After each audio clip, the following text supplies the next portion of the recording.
Okay, hello everybody. You're looking live, as Brent Musburger would say. I like it. Well, unless you're watching later in the day at your convenience, which was so great about this platform. It's Longshore McKnight, presented by Bud Light. Easy to drink, easy to enjoy. And man, I didn't get a lot of sleep last night, Barry. I'll tell you. Woo, man. Yeah, John is fronting like he stayed up to watch the end of that World Series game. Oh, didn't everybody? I wonder how much of it John did watch. You know, obviously we have our coaches show on Monday, so I got home. It was about the top of the second inning of the Dodgers and the Blue Jays, by the way, John. Dodgers. Yeah. Oh, yeah. In Los Angeles, they kept showing Magic Johnson, who's one of the owners of the Dodgers, and Mary Magic. Hart always sits in the front. You know, from Entertainment Tonight. Wait a minute, is she still alive? I didn't know that. Wow. Well, you wouldn't know it by watching her because she, when they got the center field camera at home plate, she's always on the far right over near the Dodgers dugout. She never moves. It's either that it's a cardboard cutout of her, or that she's really concentrating on the game, or she had too much Botox, but she never changes facial expressions or anything like that. I hung in there until the eighth inning when it was 5-5. Did not know that it would be 5-5 until the 18th inning. Oh, man. Until I woke up this morning and checked the score and everything. Dodgers win 6-5 in 18 innings on a Freddie Freeman walk-off homer. The Dodgers now lead the World Series 2-1. God bless you if you are anybody out there, and I know a couple who might have, who watched the entire game. Man, that's former Atlanta Brave, I believe, Freddie Freeman. How'd they let that guy go? Huh? Yeah, no kidding. That still hurts my heart. Yeah. You know, are baseball ratings based just on a 9-game inning? Because, man, if you got to go double the game, you would think people would be glued to it, and the ratings would be through the roof. So, John from Wetumpka, really looking forward to seeing last night's baseball ratings that went well. What was the final? What time of night were? Because I'm with you. I'll admit it. See. I didn't. I didn't see one pitch of the game. I got to go ahead and tell you. I mean, maybe I shouldn't. Maybe I should come on the airwaves and say, "Folks, it was great. I watched every pitch, every inning. It was great." John Longshore watched more of the replay of the Saturday game on Sunday than he did of the actual live game last night. There's something wrong with that. That's true. It didn't mention. I hung around with that NFL game till it started getting a little one-sided in the second half. Yeah. By the way, Chiefs won at 28-7. Commanders stink. They didn't give me the time that the game stopped. The game was over. Freeman hit a walk-off homer in the bottom of the 18th. It was a great game. Great game. 5-5 game through the 9th. And then they played another 9 innings where nobody scored until the bottom of the 18th. So can we do something maybe like soccer? You know, soccer's got this shootout thing, you know, where the guy gets one-on-one against the goalie. Can we just have like a home run derby instead of going like really another game? This is like John who laments the fact that they go to shootouts in soccer and you know, all that stuff. I don't know what time the game actually ended, but the length of the game, I'm looking at the box score. There's a couple of things about the length of the game, 6 hours and 39 minutes. 6:39. I mean, I feel sorry for Mary Hart or whoever it was sitting over there thinking. I don't know that Mary Hart made it through. Just think about it, Barry. You could have taken off when the first pitch was thrown. You could have been on a runway at LAX and landed in Honolulu before that game was over. Are you kidding me? That's a long game. There's no question. Just think if you had direct TV on the plane, you could have watched the whole game all the way to Honolulu. And here's the thing that kind of bothers me, and I know why they did it. The best baseball player on the planet is Shohei Ohtani for the Dodgers, Japanese guy. down in Yokohama.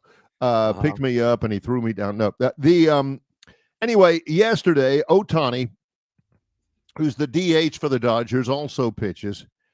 He started out 4 for 4.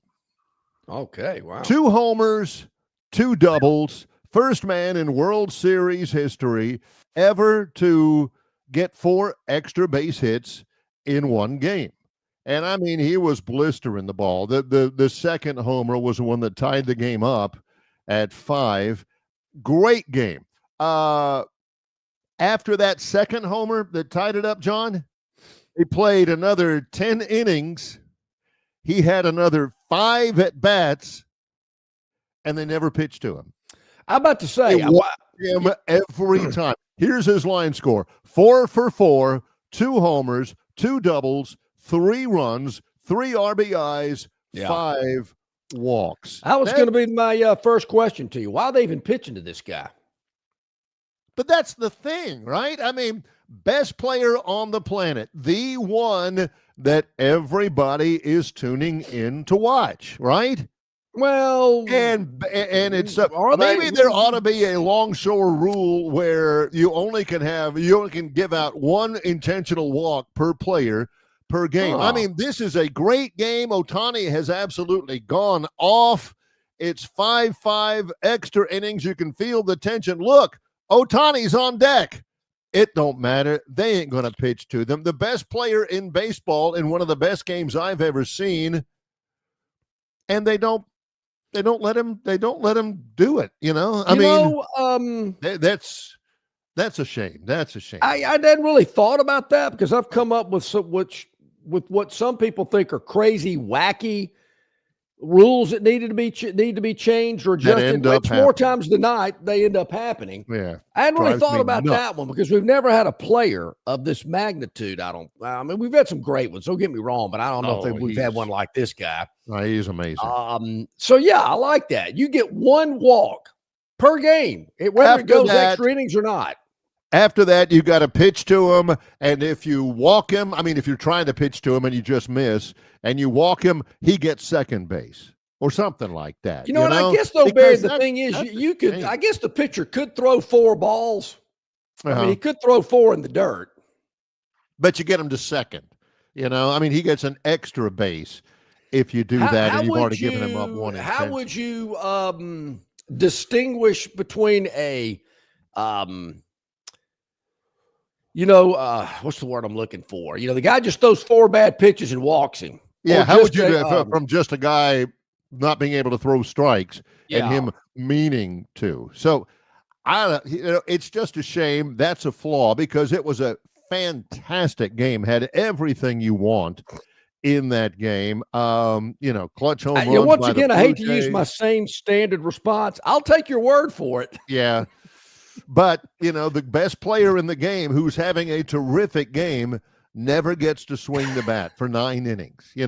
That's like Alabama in the days of joyless murder ball. Alabama's ahead of somebody in the league 35-33, something like that. A field goal could win it. Mm-hmm. But you can't run Derrick Henry anymore. You can't run Derrick Henry.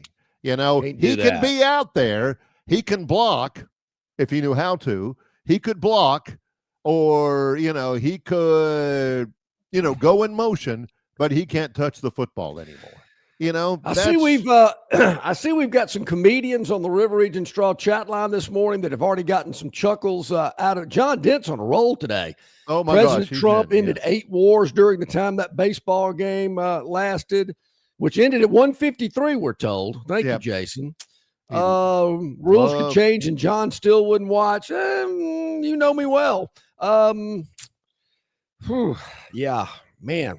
I watched a century of Bama via YouTube during the time of the baseball game and finished my landscaping project with toenail clippers.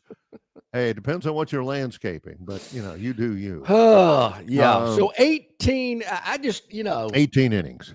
It's hard enough for me to be there for 9. I mean, You know, when I go see the Biscuits, my thought process is, we're probably out of here by the 5th or 6th inning. Well, what if it's a tight game and it's tied up? No.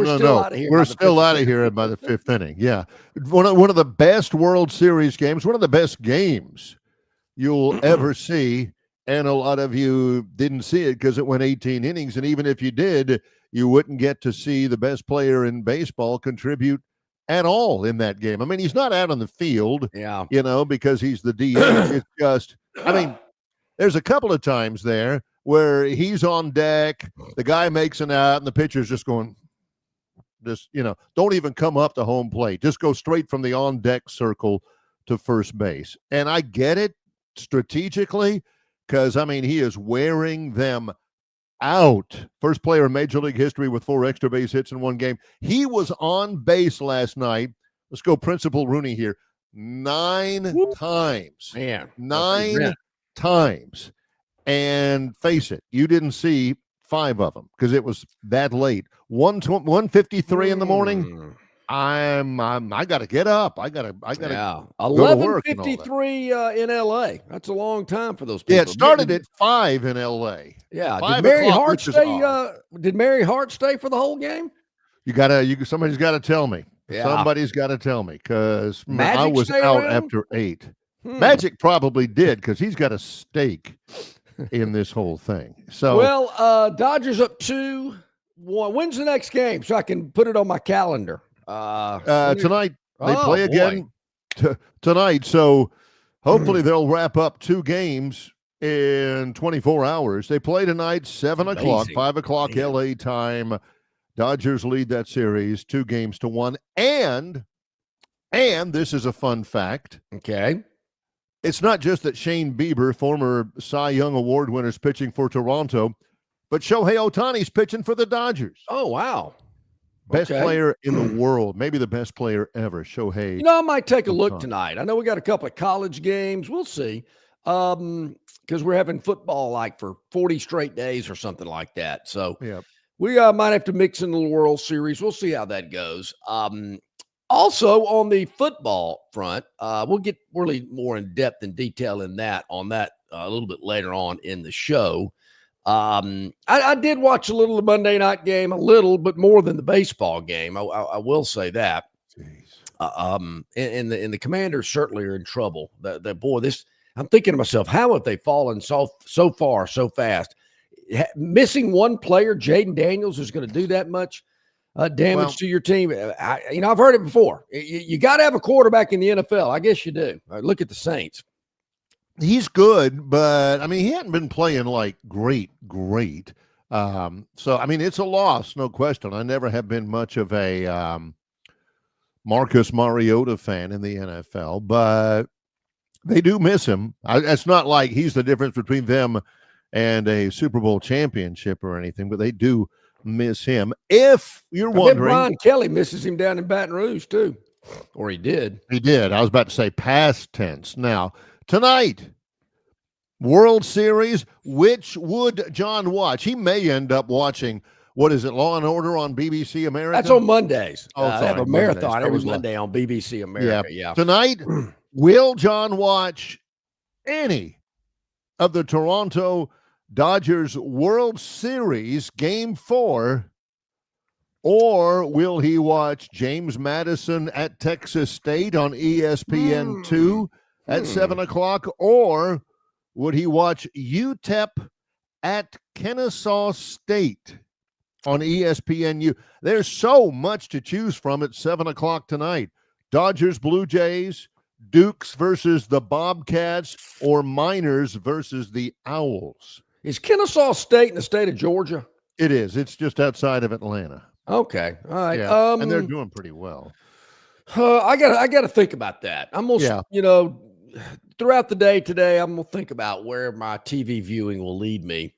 Hello, Jesse Waters. Yeah, probably so. I didn't know Trump was in Japan. I watched a little bit of that last night. He was in Tokyo, Malaysia, I believe, and this guy's all over the place. So I didn't know he was heading over there. Some more landmark deals going through, stock market through the roof. Also,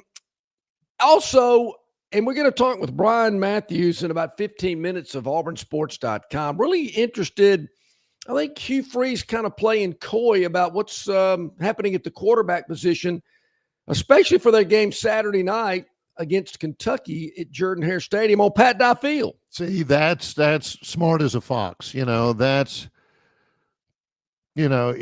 Kentucky to have to prepare for either quarterback. Oh, yeah. Ashton Daniels. Will Ashton Daniels play? Well, we better prepare for him. Or will it be Jackson Arnold again? Well, we better prepare for him. If I was more Kentucky, likely, Mark Stoops is like, who cares? I don't know. Throw them both out there. I think if I'm Kentucky, a couple of things. I guess I got to get my defense to play better outside of the 20s, because obviously Auburn can't score when they get in the red zone. So maybe push them further away from the red zone, make the field goal kicking a little bit more difficult. And what's with the Kentucky helmets last week? I've never seen that logo before. Ooh. They actually had, I guess it was the head of a cat, face of a profile of a cat on the helmet. The UK was not on the helmet. And Kentucky's been good. I mean, I say good. I don't know if good's the right word. Yeah. They like to change their uniforms around a lot. They'll go silver helmet, blue helmet, white helmet. Go black a lot. UK. They'll go black a lot with their jerseys and stuff like that. And I tell you, Bill from Baltimore says, does it really matter? It's Kentucky. If you can't win with either who are using last year's formula, running incessantly, what's the point? Yeah, I mean, it's Kentucky. Well, I mean, they did play Texas and Tennessee kind of close, or they something did like that. They surely did. Yeah. So I'd be interested to see what uniforms they trot out there. Well, speaking of uniforms, maybe it's a good opportunity for Auburn to have a little change in uniforms. I know they got too many other things going on. I don't think they need to be doing that. For some of the old geezers, that may be what pushes them over the edge about Freeze. Well, we are underway. Special stuff today. Brian Matthews, AuburnSports.com. Travis Ryer on YouTube. Also, Troy's athletic director, Kyle George, will join us in about an hour and 15 minutes. We have begun. It's Longshore and McKnight in association with Yellowhammer News, presented by Bud Light. Marguerite's Exquisite Jewelry and Longshore and McKnight are giving you the opportunity to win a 1-carat lab-grown diamond valued at $500. Pick the exact score for either the Auburn or Alabama games each week. Limit 1 entry per person, per household, per game. You can enter anytime beginning Monday morning the week of the games, and all entries must be received before kickoff of each game. Enter by emailing your picks to longshoreandmcknight@gmail.com. That's longshoreandmcknight@gmail.com. And in the subject line, type in diamonds. One additional entry to win a 1-carat natural diamond valued at $3,000 will be up for all weekly winners to pick the score in the national championship game. Marguerite's Exquisite Jewelry, 8163 Vaughn Road in Peppertree, adjacent to Chappie's Deli. Open 7 days a week, or check them out at marguerites.com. At Marguerites, they make it. They really make it. It doesn't matter if you're running drills at the park, playing pickup on a Saturday, or sinking the final putt. When you compete with your friends with Michelob Ultra on the line, competition isn't that friendly. The trash talk, next level, and the stakes, those are crystal clear. With only 95 calories and superior smooth taste, it's the ultimate trophy. Superior is worth playing for. Michelob Ultra, superior light beer. Enjoy responsibly. Copyright 2025, Anheuser-Busch Michelob Ultra Light Beer, St. Louis, Missouri. Stivers Ford of Montgomery has F-150s and Lightnings, each $16,000 off, with 2.9% on F-150 or 0% on Lightning. And Super Duties, $12,000 off or 0%. Stivers Ford, where price sells Fords. Stivers Ford of Montgomery has Broncos and Explorers, each $10,000 off, with 2.9% on Explorer. Plus, Mach-E's at $11,000 off or 0% for 75 months. Stivers Ford, where price sells Fords. Okay, welcome back in, everybody. Glad you are with us here at Longshore and McKnight, presented by Bud Light. Easy to drink, easy to enjoy, in association with our friends at Yellowhammer News and yellowhammernews.com. You can check us out each and every day. Video content, a write-up about the show each and every afternoon. Also on Facebook, YouTube, Instagram, X, Apple iTunes, Spotify. So many ways to check us out. We really appreciate it. Hit the like button, hit the subscribe button, tell all your friends. We really appreciate that. Golly, I was just thinking about something right. Oh, I know what it was. So our man John Dent, Yes. sends a lot of chats, sends Yes, some he emails. Sent a very interesting email, Barry. Ross Dellinger, he is a college football writer, analyst, whatever. He's legit. Bama He is Pride. legit. That's a legit guy. He does very well. John sent us some, gee whiz, excuse me, from betonline.com, odds of who will be the next head football coach at LSU. Right. Currently at the moment, John Summerall is leading the pack. Saw that. Joe Brady, Lane Kiffin, James Franklin, Eli Drinkwitz, a line of other coaches there. I also heard yesterday, for what it's worth, that the governor of Louisiana, which I understand was very involved in this, this whole process. Kelly. Very involved, meaning he was the guy that had the ultimatum. Yeah. That you better get rid of this guy. Interesting. What if Kay Ivey would be involved well, anyway. I'll see her this weekend. It's Troy's homecoming. We were wondering, because it is a 7:00 start time, whether she's going to make it to halftime, but we'll wake her up. Heck yeah. Yes. Yeah. Now is the bar open at the in the box up there? Anyway, got me. Oh, Summerall. So I heard yesterday that the governor of Louisiana is really, really high on John Summerall, likes him a lot. So could the next LSU coach be right down the road in New Orleans, currently at Tulane? So he likes George Dickel. Does that mean it's going to be the state? No. Yeah. That's another governor. Oh, that's right. That's right. Yeah. So there are two coaches out there who they can write their ticket. One of them is Lane Kiffin, and I don't know that he leaves. I mean, he's like the Eddie Murphy character in Trading Places at the very end, whenever they decide to sell at the last minute, and Eddie Murphy's going, that's Lane Kiffin. I mean, LSU, what am I bid? Okay, Florida, LSU bids this. What do I hear from you? What about you over there, whomever? So I don't know. The other one is John Summerall. The thing is that Kiffin has, he's been an NFL head coach. He has been a Power 5, Power 4 head coach at a couple of places, 3 places, and has got that. But Summerall, again, I've told this over again, he is the real deal. Somebody gets John Summerall, they're gonna win football games, and he'll have, maybe he'll be in the mix at LSU. Maybe certainly he would be in the mix at Kentucky, except there's no job opening there. I do know this, and John and I have talked about this. John Summerall and I have talked about this before. He is a big Mark Stoops guy, and of course Summerall played at Kentucky. Summerall is a huge Mark Stoops guy, and if they handle it wrong, if they fire him instead of allowing him to gracefully retire, he is the dean of SEC football coaches. Mm-hmm. If they don't do Stoops right, he ain't going to go. He would not do that just because of his regard for Coach Stoops. And if Kentucky's going to make a move, they're probably feeling a little pressure. That's the other thing. The timing's important. Yeah, certainly his name's been mentioned with several jobs, even the Auburn job. Florida that isn't even open. Yeah, Florida, Auburn, Arkansas, Kentucky, LSU.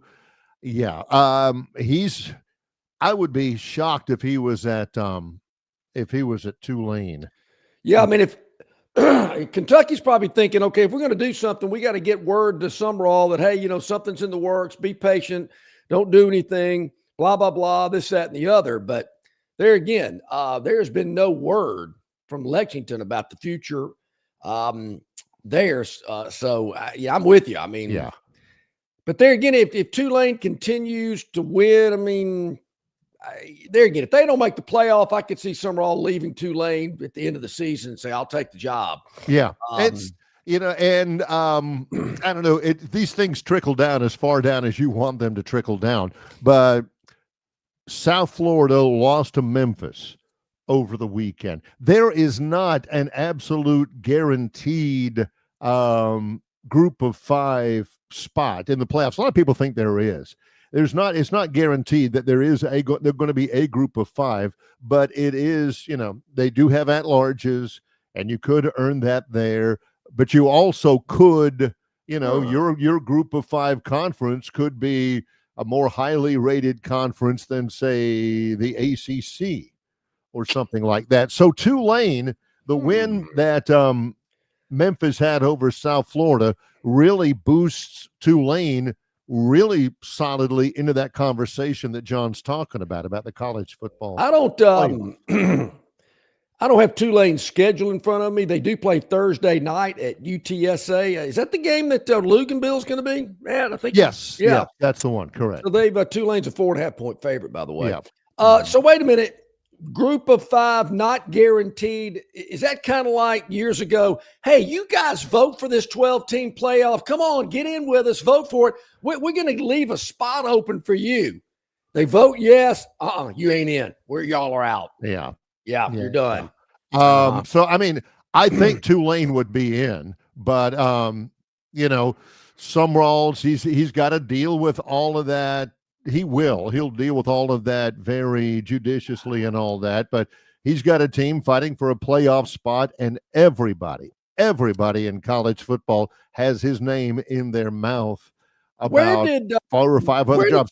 They play at UTSA, then at number 25 Memphis. They play at Memphis on November the 7th. That'll be a Friday, by the way, up in Memphis. That is huge for them. Then Florida Atlantic at Temple, and then they're home against Charlotte. So all winnable. Their schedule. All winnable. I don't know about Memphis is going to be a tough one, but the other ones certainly look all winnable. Wrapping up with Charlotte, who's terrible at the end of the season. Where did Summerall come from before he got to Troy? He was at Kentucky. That's what I thought. After he left Troy, he went to Ole Miss for several years, and after Ole Miss, he went to Kentucky for several years. Then he came to Troy for 2 years and won the conference. He was like the linebackers coach at Kentucky. Yeah. And his last year, he was co-defensive coordinator. So, yeah. Well, that's going to be interesting. And Jason brings up a good point. Would be okay with that. Yeah, Summerall's got to be very careful about all of this, and he will be. He's top shelf. Tulane's a front runner for the college football playoff right now, so there will be zero talk from his camp about another job, which is true. I mean, he'll handle it the right way. It's just people all around. The governor, who's not known for being really tight-lipped, if he gets involved in it, we want this guy, and it's like blah, blah, blah. There is the possibility of distractions, and he does not want that. So. No, I would think he would not. Yeah. I'm with you there. So, man, it's so, I know Dennis Mitchell is going crazy with all these openings and coaches being removed from their duties, and he's trying to figure out who's going where. Dennis, I know you've been busy. Whatever theories and ideas you come up with, please share them on the River Region Straw chat line. We always get a kick of with that. There's also a small trickle of conversation about one of LSU's favorite sons coming home. But Miss Terry will have none of it. Yeah. Well, what I've heard said that, was, he said, I'm not interested in, he said, if I listen to LSU and I hear the number that they're talking about, then Miss Terry might be interested, but I'm not interested, So Saban's going to be 74 on Friday. He's got a statue of himself in front of Bryant Denny. The field's named for him up there. 6, 7 national championships. I lost count. And then he got out because of NIL and transfers, and just really the game has changed from what he got into and was so successful with. I don't understand. I don't get that. That's wishful. That's wishful thinking. That's all that is. You know, you're going to pay him $100 million to coach for, I don't know, maybe 3 years. I don't get it. I mean, he can still be very involved in college football, which he is with his ESPN duties. Set his own schedule, you know.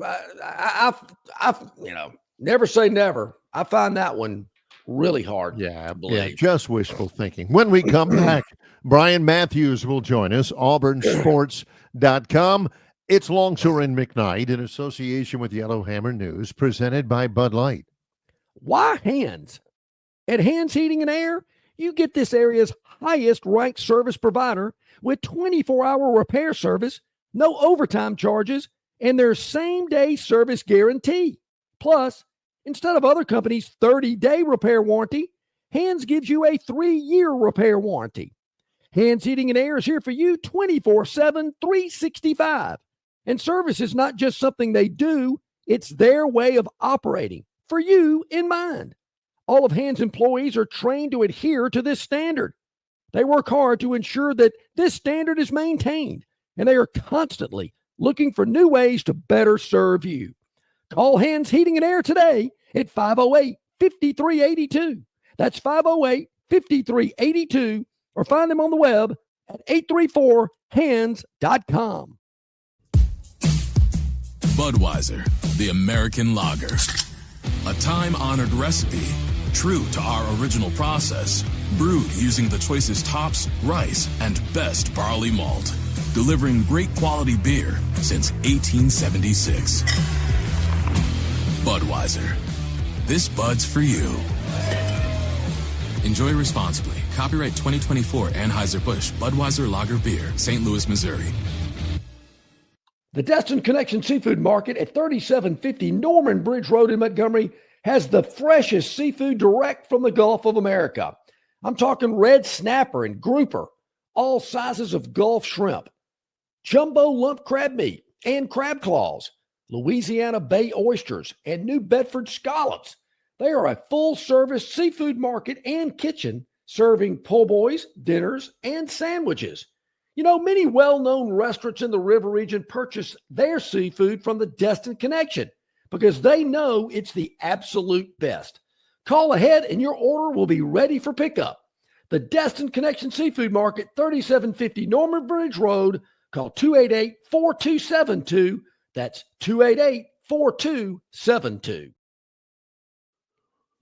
Okay, welcome back in a couple of minutes past the bottom of the hour, 28 till the top. Brian Matthews is going to join us here momentarily from auburnsports.com. It seems like Auburn's had a lot of night games this year. Is that just me? I mean, they're playing Saturday night against Kentucky. Yeah. Missouri was at night, I believe. We know the Georgia game was at night. Just seems like there's been a lot of night games. I like it. You were asking about this yesterday, and I couldn't remember exactly the context of it. The Vanderbilt game, I think, in Nashville, which is not obviously this weekend, but the next. That is a 3 o'clock game. I saw that yesterday. Yep. Which I like. Then the off week, then Mercer is at 1 o'clock after the off week. Mercer, 1 o'clock, November 22nd. I'm just telling you people, you old fogies out there. Yeah. That game is going to be on the SEC Network Plus. Yeah. That's going to be online only, and just, griping about that. The world has been taken over by the internet people. Yeah. Right? Just get used to it. There's a great big world of things on the internet. I think the November 22nd Eastern Illinois game, when they come to Tuscaloosa, is also an SEC Plus broadcast. So, and, I'm not going to watch that game either. I'm damn sure not going, and I'm probably not even watching it. So November 22nd, if you just live and die, Yeah. with the Crimson Tide or the Tigers, you better have that SEC Yeah. network subscription, because I'm going to get on social media and check things out, and it's going to be full of people who say, "How in the world do I watch? How can I That's watch right. this game without having to pay the monthly subscription?" That's exactly what you're going to hear. Yes, You know, speaking of that Auburn man Vanderbilt up. game, Barry, I was Yeah. trying to do a little figuring myself because I wondered about the Alabama Oklahoma game. I did see they haven't announced it, that it's, you know, they say it's in those flex windows. And so with Auburn playing Vanderbilt at 2:30, no, Auburn's off that weekend. So, but Auburn and Vanderbilt are the only two teams off on that weekend. I'm kind of thinking Alabama Oklahoma is going to be a night game on the following week on the 15th. We'll see how that plays out. Hey, Tim P. At 7:33, it is called the Gulf of America. Every time I'm on an airplane and I look at a map, it says Gulf of America. Yeah. Gulf American. That's how they refer to it. Yeah. Why should I stop calling it something that it's actually referred to as the Gulf of America? Yeah. And plus, that's what the client wants, and we tend to do what the client wants. Brian Matthews is I mean, with if you go to the Floribama, it says Gulf of America right there on the hugger. Yeah. Brian, auburnsports.com. Good morning. How are you? Good morning, and I just want to add that Floribama is my #1 source for all things when I'm making any important decisions in my life. So it might have been Brian Matthews who stuck that Longshore and McKnight bumper sticker on the. That was actually at Pirates Cove, Barry. Oh, okay, not the Floribama, but John has multiple experience with both of those out there.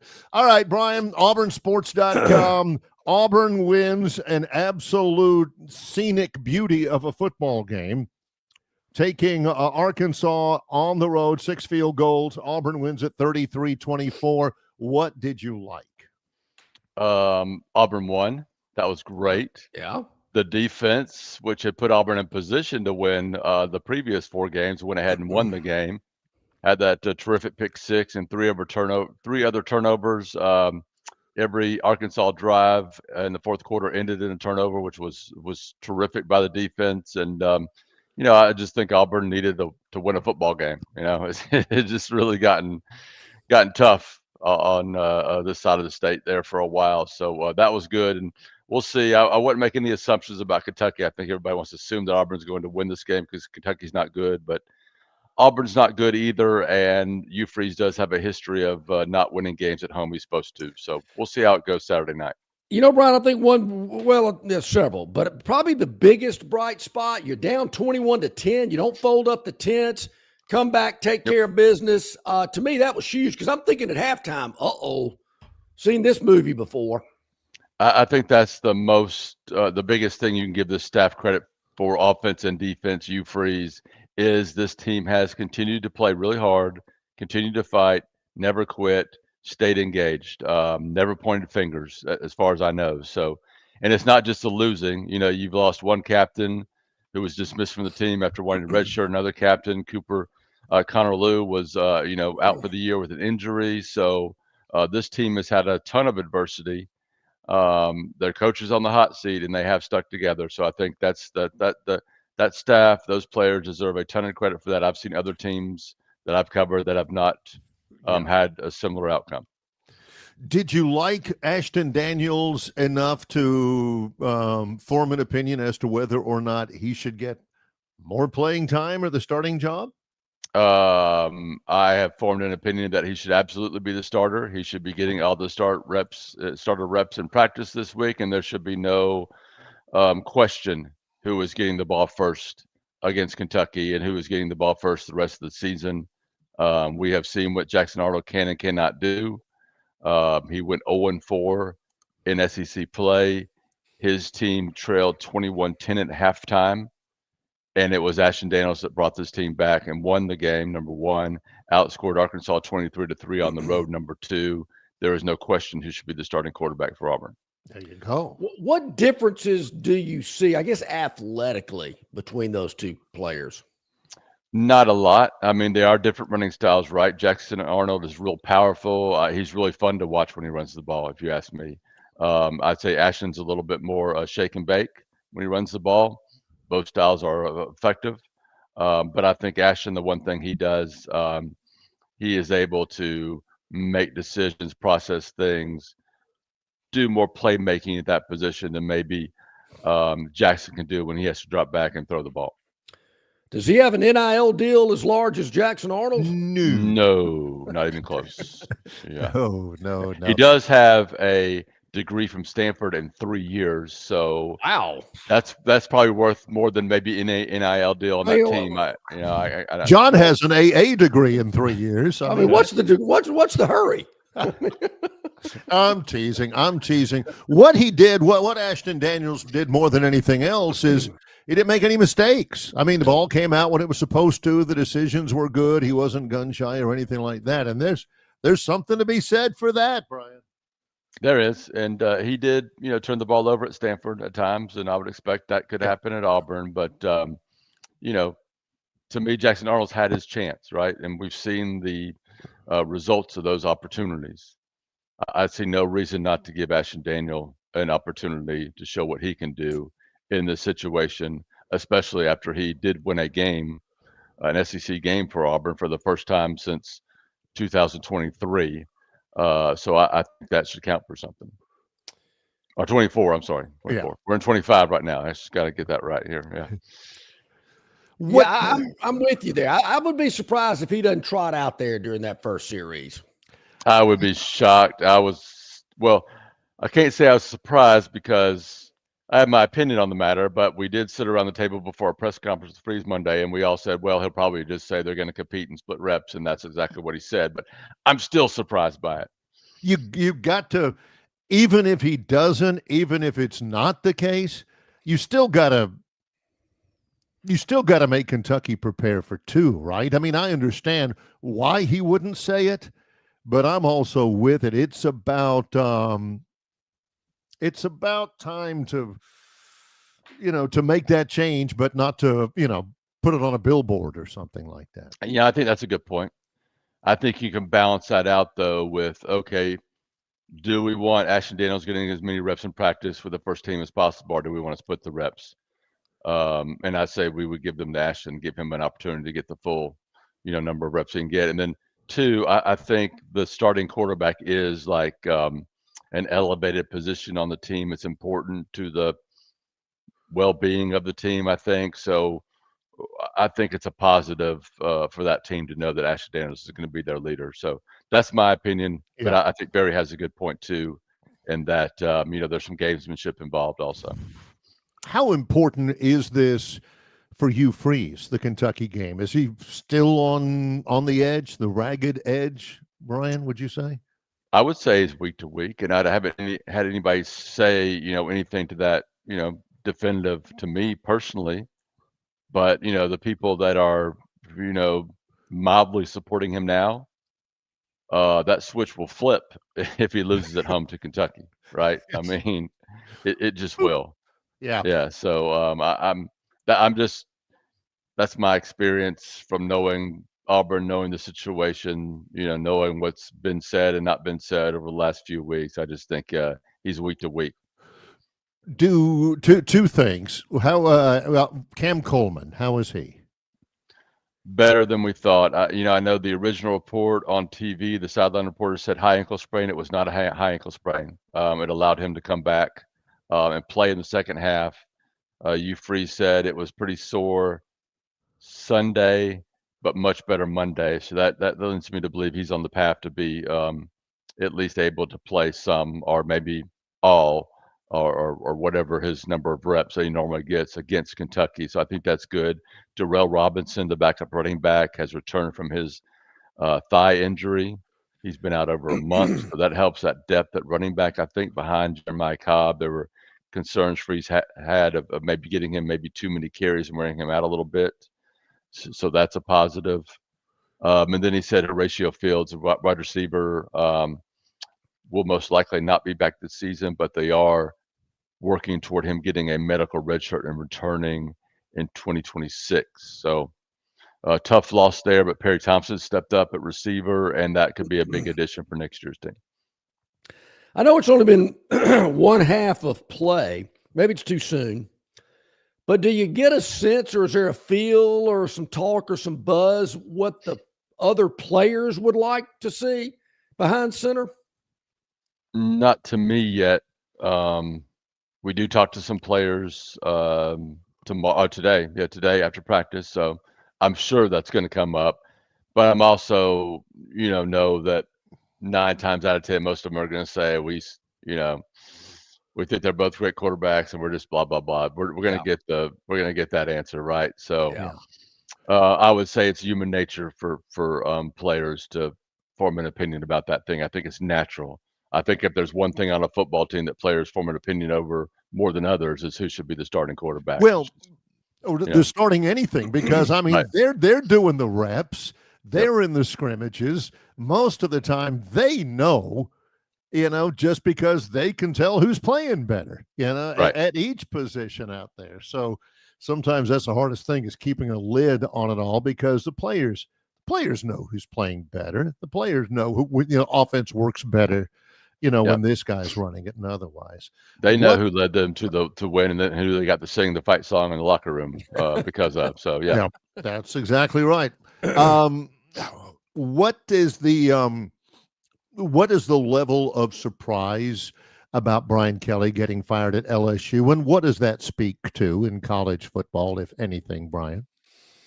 Well, I am personally a little surprised, but I feel like coaches like Brian Kelly, who on the behind the scenes just don't create a lot of support, love, nobody really likes him as a person, it appears to me. Yeah. So when you get a coach like that, as soon as things start tailing off or not going the way, or not meeting your expectations, it's quick to go. You're like, oh, this is an opportunity to get rid of this guy that nobody likes. Let's do it now. He is not taking us the right direction. So I completely understand what LSU did. That's a really big buyout. That's a tough thing to do in this day and time, and that's going to strain things, because you got to pass the hat to do that a little bit. And I know it's just a tax write-off for some of these people, but still is a lot of money. So yeah, a little bit surprised, but I thought he was a bad hire from the start, right? And not a good fit, not a smart move. So I'm just wondering how these athletic directors keep a job. I mean, what Scott Woodward spent $70 million on Jimbo Fisher, 50 on Brian Kelly, so he's 120 million plus or minus in the red. Yep, and probably if he has his way, he could spend another 100 and something million on Lane Kiffin. So we'll see how that goes. Lane is getting paid one of 3 ways, it appears. At Florida, at LSU, or staying at Ole Miss, he is getting paid even more money. So yeah, this is agent season, right? Yeah. This is when they make their money, no question about it. The next time we talk to Brian will be next Tuesday. By that time, Auburn men's basketball will have finished up an exhibition game against Memphis and Atlanta day after tomorrow, and then the season opener against Bethune-Cookman on Monday, November 3rd. How are things shaping up? What should the fans expect from basketball? I think they should expect exciting basketball, up and down. Auburn trying to score out of transitions, shooting a lot of threes. When Auburn is shooting well, I think they can run some teams out of the gym. When they're not shooting as well, it's going to be a scrap. I think Auburn has another really, really tough non-conference schedule, coming up. So you're going to see some ups and downs, some struggles, some, things not maybe looking so good as this team figures itself out, as the coaches figure out the rotations and, who to play where, and these players figure out how to play against each other and how to elevate their defense. That's going to be a big part of them improving, from November 2nd, 3rd, whatever Monday is, to when we get into February and March and get into that late season run. So I think you're going to see a team with a lot of potential to improve. And I think this coaching staff is going to get that potential out of them as we move forward. So I would just say have some patience with this team and try to enjoy it when they play well. Brian Matthews, auburnsports.com, joining us here as he does each and every Tuesday during this time slot. Another night game at Jordan-Hare Stadium. I know the fans will be there. They've showed up every game so far this year. Yeah, I think they will. It's going to be cold, so maybe I don't know. I did not think it would be packed like it was in the last home game. I was really shocked how well they turned out from Missouri. I mean, it was. I always look at the corners of the upper rows there, upper levels, and they were packed again. So, I'm not going to say it's not going to happen again. It's just amazing the support these fans have given this team. It really is. They should be very proud of themselves. They should be commended. That's to be sure. AuburnSports.com, On Three Rivals, a big set of resources they've got to cover Auburn athletics. How do people sign in, Brian? Check us out. I think we had over a dozen articles yesterday. I think it'll probably be the same today. We got football practice, football players, basketball practice, basketball coaches and players. All those interviews coming up later today. So we'll be cranking out more and more and more. But yeah, try us out, auburnsports.com. I believe you can sign up for $1 right now online. And then you can check me out on socials at Twitter/X at BMATAU. Outstanding, Brian, as always. Thank you so much for your time. We'll talk next week. Appreciate you guys. Take care. Thank you. You too, Appreciate buddy. you. Always love Great Brian's insight. content. Yes.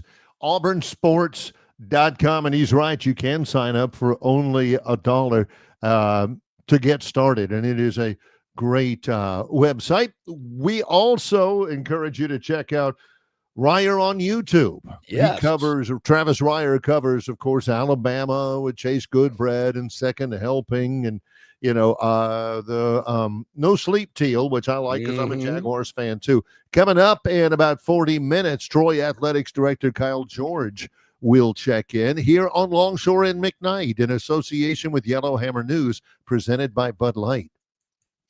Jim Massey's Cleaners and Laundry is an Alabama-based, family-owned and operated business that specializes in dry cleaning and laundry, serving the river region since 1941. There are 12 convenient locations across the river region. Find one close to you or call 481-1911 for free pickup and delivery. For 83 years, Central Alabama has trusted Jim Massey's Cleaners and Laundry. You should too. On the basketball court, the soccer pitch, or even the golf course, your crew brings their best not just for the win, but for that post-game celebration. When victory tastes like Michelob Ultra, it's worth every drop of sweat. And if you don't win, you'll still get the beer. It's just on you. Superior is worth playing for. Michelob Ultra, 2.6 carbs, 95 calories. Superior light beer. Enjoy responsibly. Copyright 2025, Anheuser-Busch Michelob Ultra Light Beer, St. Louis, Missouri. Dixie Electric Plumbing and Air is excited to participate in our annual Catch Me in Pink campaign, raising money for cutting-edge breast cancer research. We partnered locally with the Joy to Life Foundation and Vera Bradley to help raise significant funds in support of the cause. Each week, we are giving away prizes locally in addition to our national grand prize, a tropical trip for two.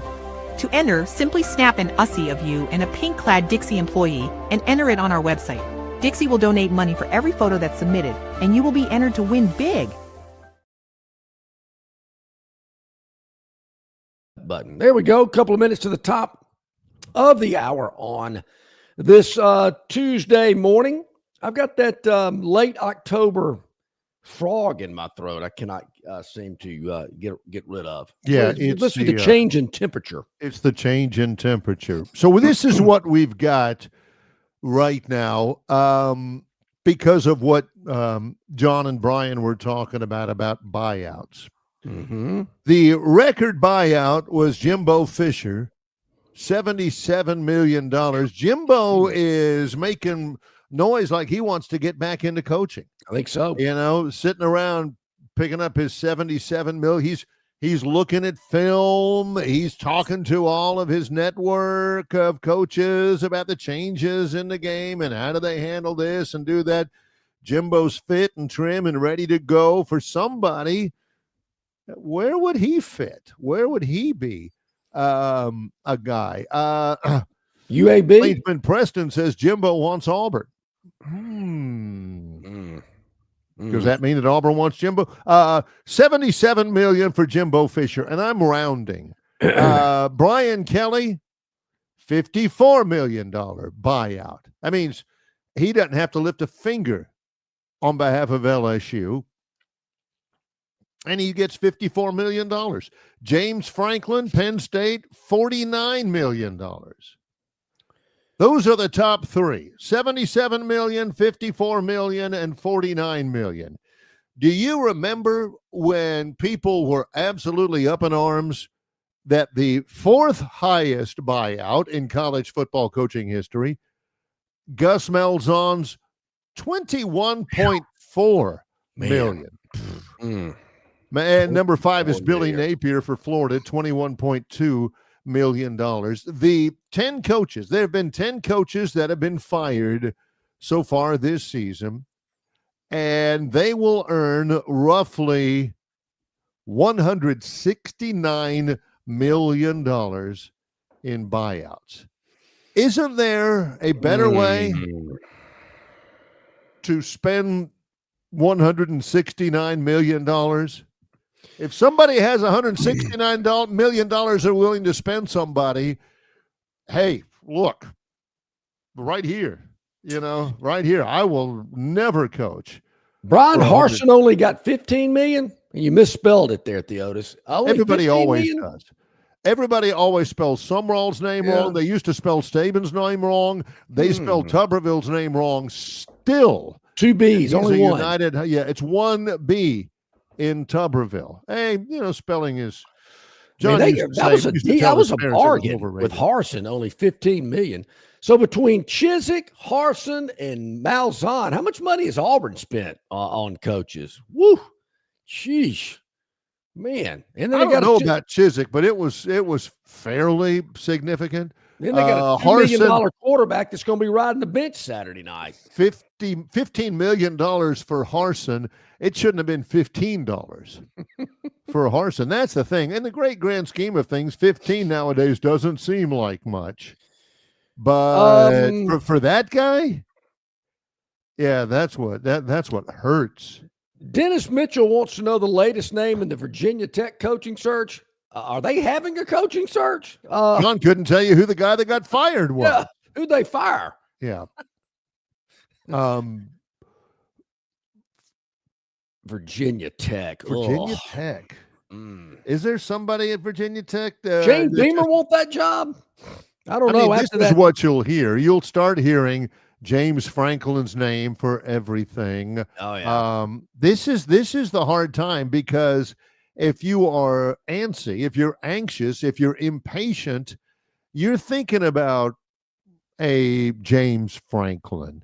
You're thinking about, some of the other guys out there that are available that have just gotten done coaching. Most everybody, if you're smart, you'll wait till the end of the season. I know you'll miss some recruiting, but you got to get that right. You've got to get that thing that's I wonder correct. That very, so make sure you get the right guy. It's more important now than it has ever been because of the money. And I don't know this. I just kind of sense it. It's kind of just a feeling I have. Whatever decision Auburn makes, I think it's going to be at the end of the season. I mean, I'm thinking we fire a coach right now. I mean, any big name guy that you want out there is still coaching, and he's not leaving till at least the end of the year, whether that be the end of the regular season if they don't make the playoff, because bowl games, as I coined 30 years ago, are worthless and meaningless. And so big deal if I'm going to the Gasparillo Bowl. I'm out. I'm going to my new school. Playoff, a little different. So why are you doing it now when really any sought-after big-time coach that you want, unless, Penn State wants Brian Kelly and LSU wants James Franklin, then just swap it and do it now. Obviously they don't, or they would have already done it. I'm with you. That's why, is Auburn going to make a move if they lose to Kentucky? Why? Just wait till the end of the year. Well, and also, when we made the point about Sumrall and about Lane Kiffin. I don't think, if it was me, I get Sumrall, leaving Tulane. I do. And by the way, it's the Gasparilla Bowl. Oh, sorry. John always calls it the Gasparillo, like cigarillo. Yeah. If Kiffin, I'd stay. I'd stay. Ole Miss, nice place. It's like Luke said. He's making $9 million. How much money do you need? Come on. Who is he? Gordon Gecko? You know, I mean, he's got all his bills paid. His kids are going to get a nice, tidy sum when Lane kicks the bucket. You know, how much do you need? He's living a good life. You know, he's trim, he's fighting shape and all that kind of stuff. But he's going to have opportunities. He's going to be making more than $9 million because the Ole Miss athletic director says, look, we're going to give him a lifetime contract, lifetime money, because we don't want him going anywhere else. Jimmy Sexton saying, I love it. But I wonder if they'd give him a deal like Saban had at Alabama, that if you leave, you don't have to pay us. I don't know why anybody doesn't do that. The guys, those guys, they're going to have lots of opportunities, and they're going to be in the driver's seat with every one of those. The problem is they both have a really, really, really good chance of making the playoff. Yeah. Which means, you know, January, late January, you miss recruiting, you got to hurry up and get a staff together before spring. I do think that there's going to be some jobs out there like LSU that they're going to wait until the last possible minute to get the guy that they want, because the guy that they want is almost definitely going to be playing in the playoffs. I'm with you. And I think a lot of these other schools, is everything. You know, Florida, Penn State, LSU, all these others, Arkansas, I mean, they got to wait around. And I'm wondering why, unless, there again, the culture and the vibe in the locker room is so bad, and I can't believe that's the case at all these schools. I don't get it. Dennis Mitchell says I need to give bowl games more love. Dennis Mitchell, he's with me. I do too. I love the bowl games. Gasparillo, load me up. One thing I do disagree with Dennis on, and it doesn't happen very often, he's not a Jimmy Sexton fan. He says Jimmy Sexton is a pox upon college football, and he needs to lose weight. I think that's what Dennis needs. Dennis needs an agent. Can't you see that? Jimmy Sexton representing Dennis Mitchell. There's the key, Dennis. Hey, our man Travis Ryer on YouTube, Talking Tide, joining us here as he does each and every Tuesday. Travis, good morning. How's it going today? I'm great. How are you guys? Doing really well. I know you watched Alabama, South Carolina. You probably watched the film, which was not, I would imagine, a scenic masterpiece. I don't think the tape of Alabama's 29-22 win over South Carolina is going to make the rounds of coaching clinics as far as clean, efficient, assignment-based football. Travis, your thoughts? No, it wasn't a model of consistency. That is for sure. Really, in either phase, offensively, defensively, if anything, Blake Dowd, the Alabama punter, achieved a level of excellence that we really hadn't seen from him. Yeah. And so in retrospect, 5 punts of 50 yards or more for the transfer. And he actually was pretty big in the game, but you still had a special teams mishap that was obviously costly as well. So no, it was survive and advance in a lot of ways, especially at the end of this gauntlet that we know Alabama's been on. There was part of you that just anticipated it not being easy at Williams-Brice Stadium. It seemingly never really is. So give South Carolina a lot of credit, especially after the performance they put forth the previous week against Oklahoma on their home field. They gave Alabama everything the Crimson Tide wanted, and give Alabama some credit too, though. I think, again, at the end of this run, you look at what the offense was in the second half without Isaiah Horton, without Lottie Brooks, but you still have Jeremy Bernard, Ryan Williams. That's never a bad thing. And to overcome a run game that pretty much was non-existent, to get out of there with a win the way they did and get to the bye week, at the end of the day, they checked that box. Yeah, we talked about it all summer long. This 5-game stretch following the Tennessee game, a lot of those games in that 5-game stretch were on the road. Saturdays was as well. Yeah, I mean, to me, it was a trap. You could kind of see it coming. The thing, there's certainly things about the game that disturbed me from an Alabama standpoint. Once again, an athletic, dual threat running quarterback in Lennar Sellers gave Alabama fits.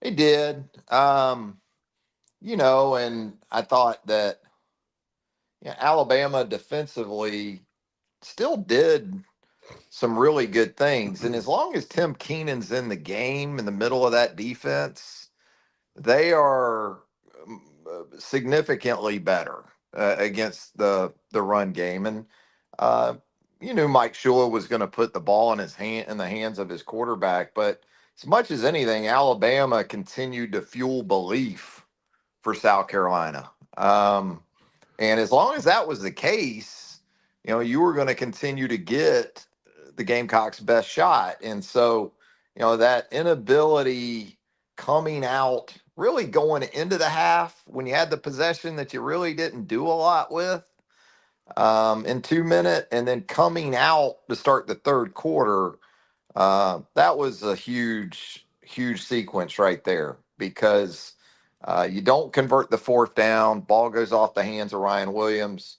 Carolina follows that up with a shot, to Nick Harbor for a touchdown. And now you're in a 4-quarter game where either at the end of the second quarter and or the start of the third quarter, you could have really put a damper on that crowd and then kind of the trajectory of that game.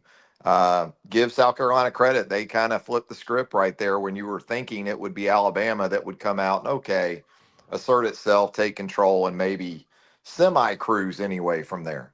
We get a chat here on our chat line, Travis. Way offsides. Jeff says, John, you're giving way too much credit to Sellers. He had multiple chances to win the game and blew it. He did have the fumble at the very end, but let me tell you, there would be no game to win if it hadn't been for that guy. Yeah. Lenora Sellers is a really, really good player. Am I right, Travis? I think he is. I think it's also fair to say that he's still got a lot of room to grow at the quarterback position. Physically, he's a real challenge.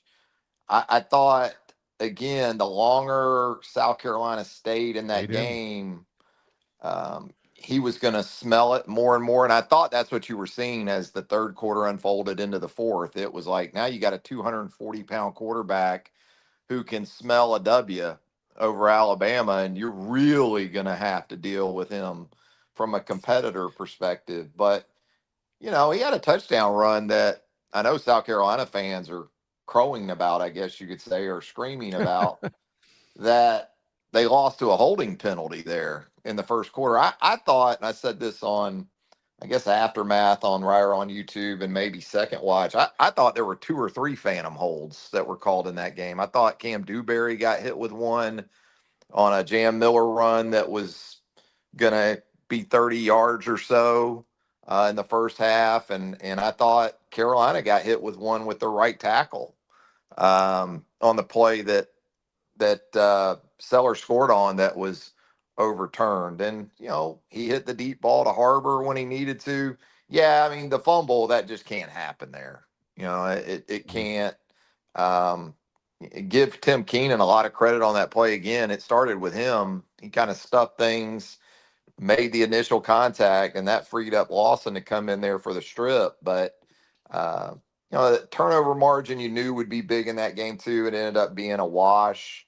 For the most part, it felt bigger than it was because of the mishap Alabama had on the punt that went off of Jalen Mbakwe. I know there's some controversy about that. Was Mbakwe blocked into Cole Adams by Harbor? So what do you think? It's not SEC football these days, though, right? Without some controversy. It seems as though, I mean, there's no question it hit the Alabama player, trying to block for, I guess, Keon Sabb. But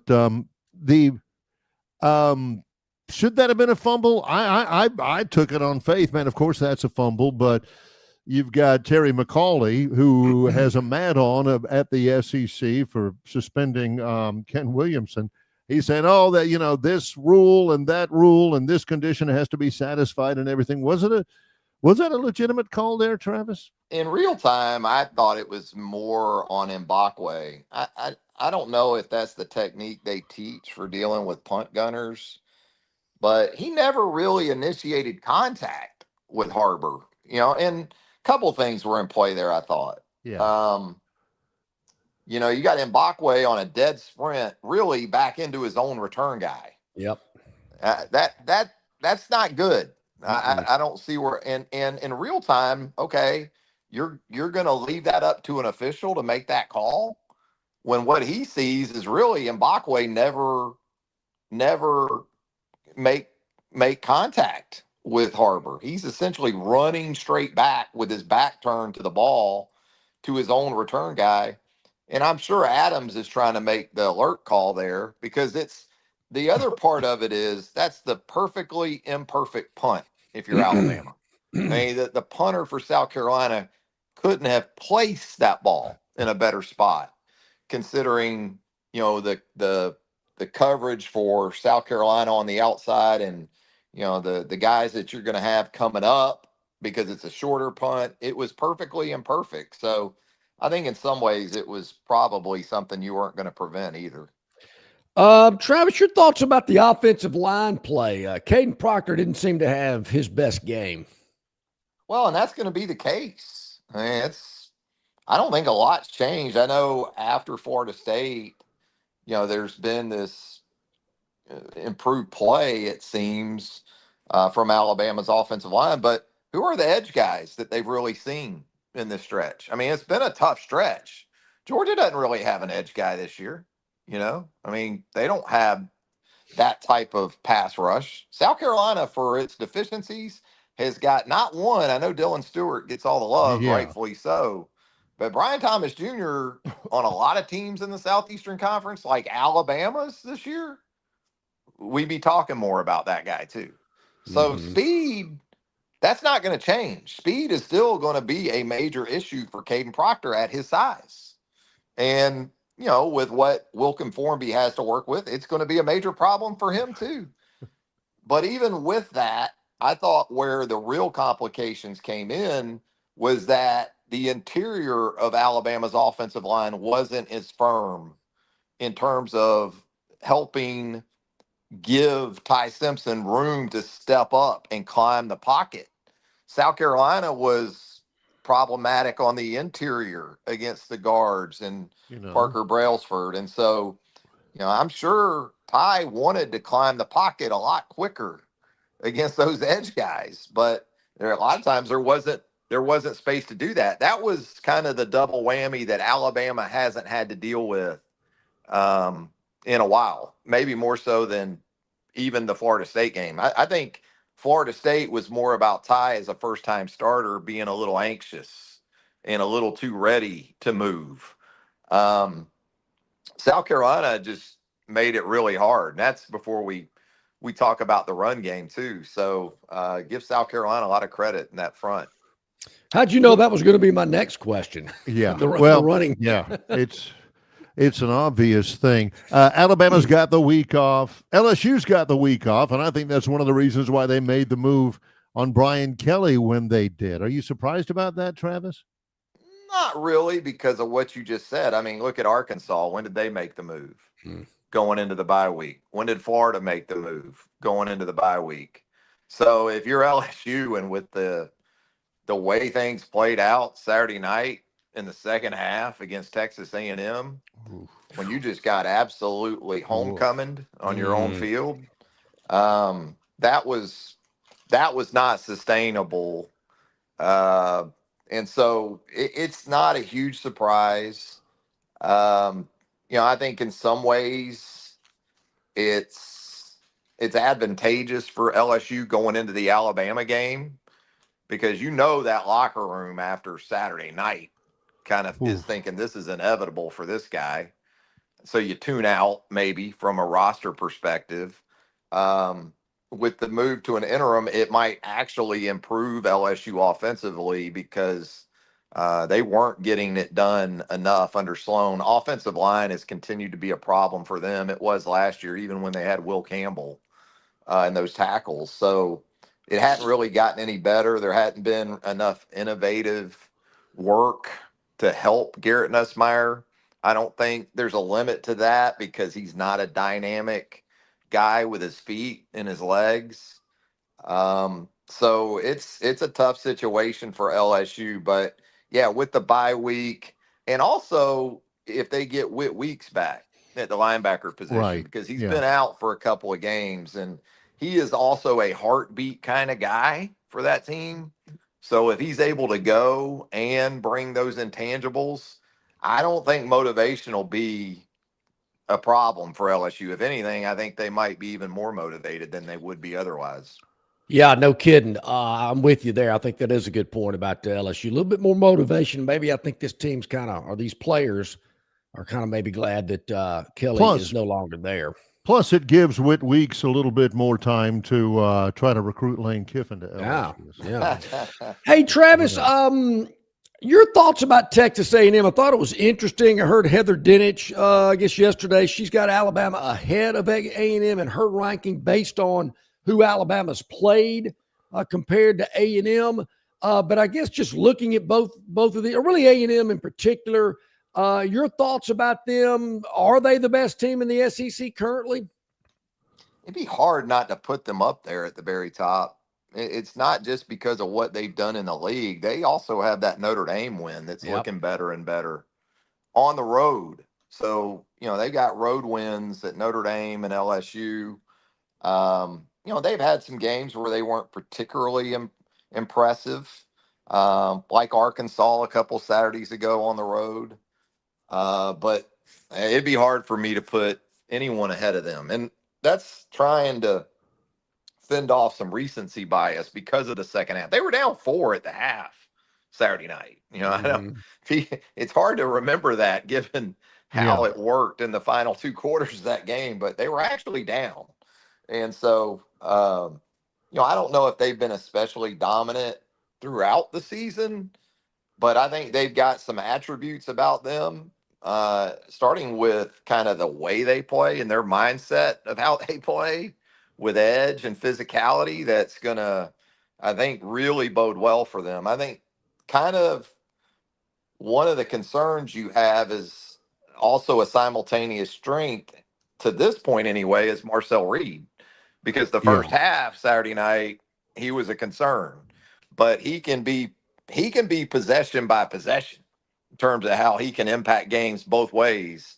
I like him, and I like their depth at running back. I like their physicality. I like KC Concepcion, who they added via the transfer portal. They're explosive. They can make big plays on offense. And they have very much taken on the personality of their head coach in Mike Elko. And that is a very good thing. I'm a believer in those guys. Travis Reier on YouTube, Talking Tide, second helping, no sleep, Teal. The golf thing has been I would imagine, been a popular little sidelight for you, Travis. Yeah, I want to actually get more into that. I think at some point on the channel, we're going to have standalone golf talk and maybe more just content in general. But obviously a lot of football right now with Talking Tide on Sunday night with Chase Goodbread was a fun show. Second watch for South Carolina.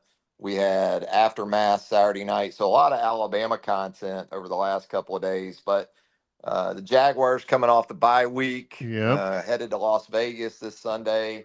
Potential for a get well trip out there to the desert. We'll see. And then more SEC talk, obviously, coming up with our good friend Brent Beard this week as well. So plenty of content there at Reier on YouTube. Hey, check it out, folks. It is a lot of content. Very informative, entertaining. Travis, as always, thank you so much, my friend. We'll talk next week. Appreciate it. Thanks, guys. You too, buddy. Thank you. Always enjoy his insight. Travis Reier, of course, covered Alabama for a long, long time. Man, the chat line is hopping. Today, way offsides. Jeff getting going here today. Tobias from out in Arizona's checked in.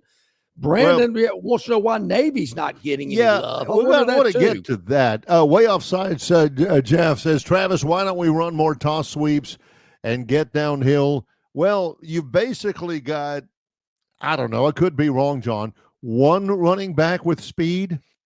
Well, I don't know if I should be very. Have you seen those tackles?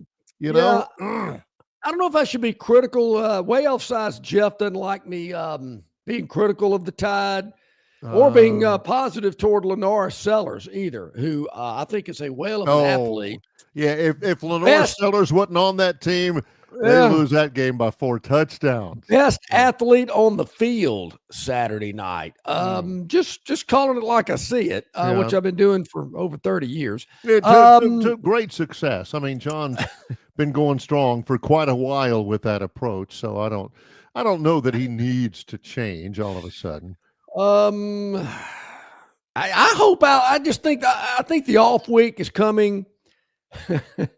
I think the off week is coming at a great time for this football team. We talked about it all summer. This was a 5-game stretch that was going to be difficult. Alabama managed it, won every one of the games. I mean, that's pretty impressive. Hadn't lost since week 1. Still trying to figure that one out.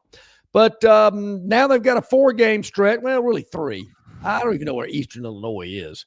It's in Macomb, Illinois. I keep telling you that. I've actually broadcast from there before. Macomb? Never heard of that city. Huh? Macomb? Well, it ain't much. Believe me. So 3 of their next 4, one of them on the road in Jordan-Hare Stadium, which has been a difficult place for Alabama to play over the years. Full of voodoo. Yeah. Speaking of off weeks, I do notice Auburn's got an off week before Mercer. Yeah. If things don't go well in one of the next 2 games, that's the off week. Yeah. Travis says that, and that's a thing. I had forgotten that Napier got fired at Florida in an off week, and Kelly got fired, with an off week. I saw an article about that. I didn't read it all the way through, but that's when you drop the hammer. Is when you get an off week coming up. Yeah. So maybe, I don't know. According to the point from Brandon, Navy is 7-0. Wow.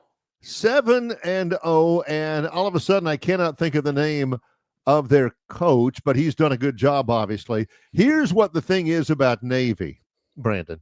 Strength of schedule. They go to North Texas this week. That's at 11 o'clock in the morning against the Mean Green. If they handle things against North Texas has got one of the hot young coaches, not Garrett Morris. Garrett Morris played on Saturday Night Live. He did. And baseball been very, very good to him. To me. Yeah. North Texas is 7-1. His last name is Morris. I can't think of his first name, but if they handle things against North Texas, then they got things well in hand in the American Conference. Heck, I'd love to see the United States Naval Academy in the college football playoff. That is one of my new big things. Okay. If Troy can't make it out of the group of 5, then Navy, which is in the American Conference. Yeah. Navy, by gosh, I'm pulling for you. I would love to see the United States Naval Academy football program be full of enough bad dudes to make the college football playoff while they are still supplying officers to patrol the Gulf of America. That's true. Yes. Now they're down in the Caribbean, I understand, blowing up drug runners. I can. Strength of schedule, though. I'm a big strength of schedule guy.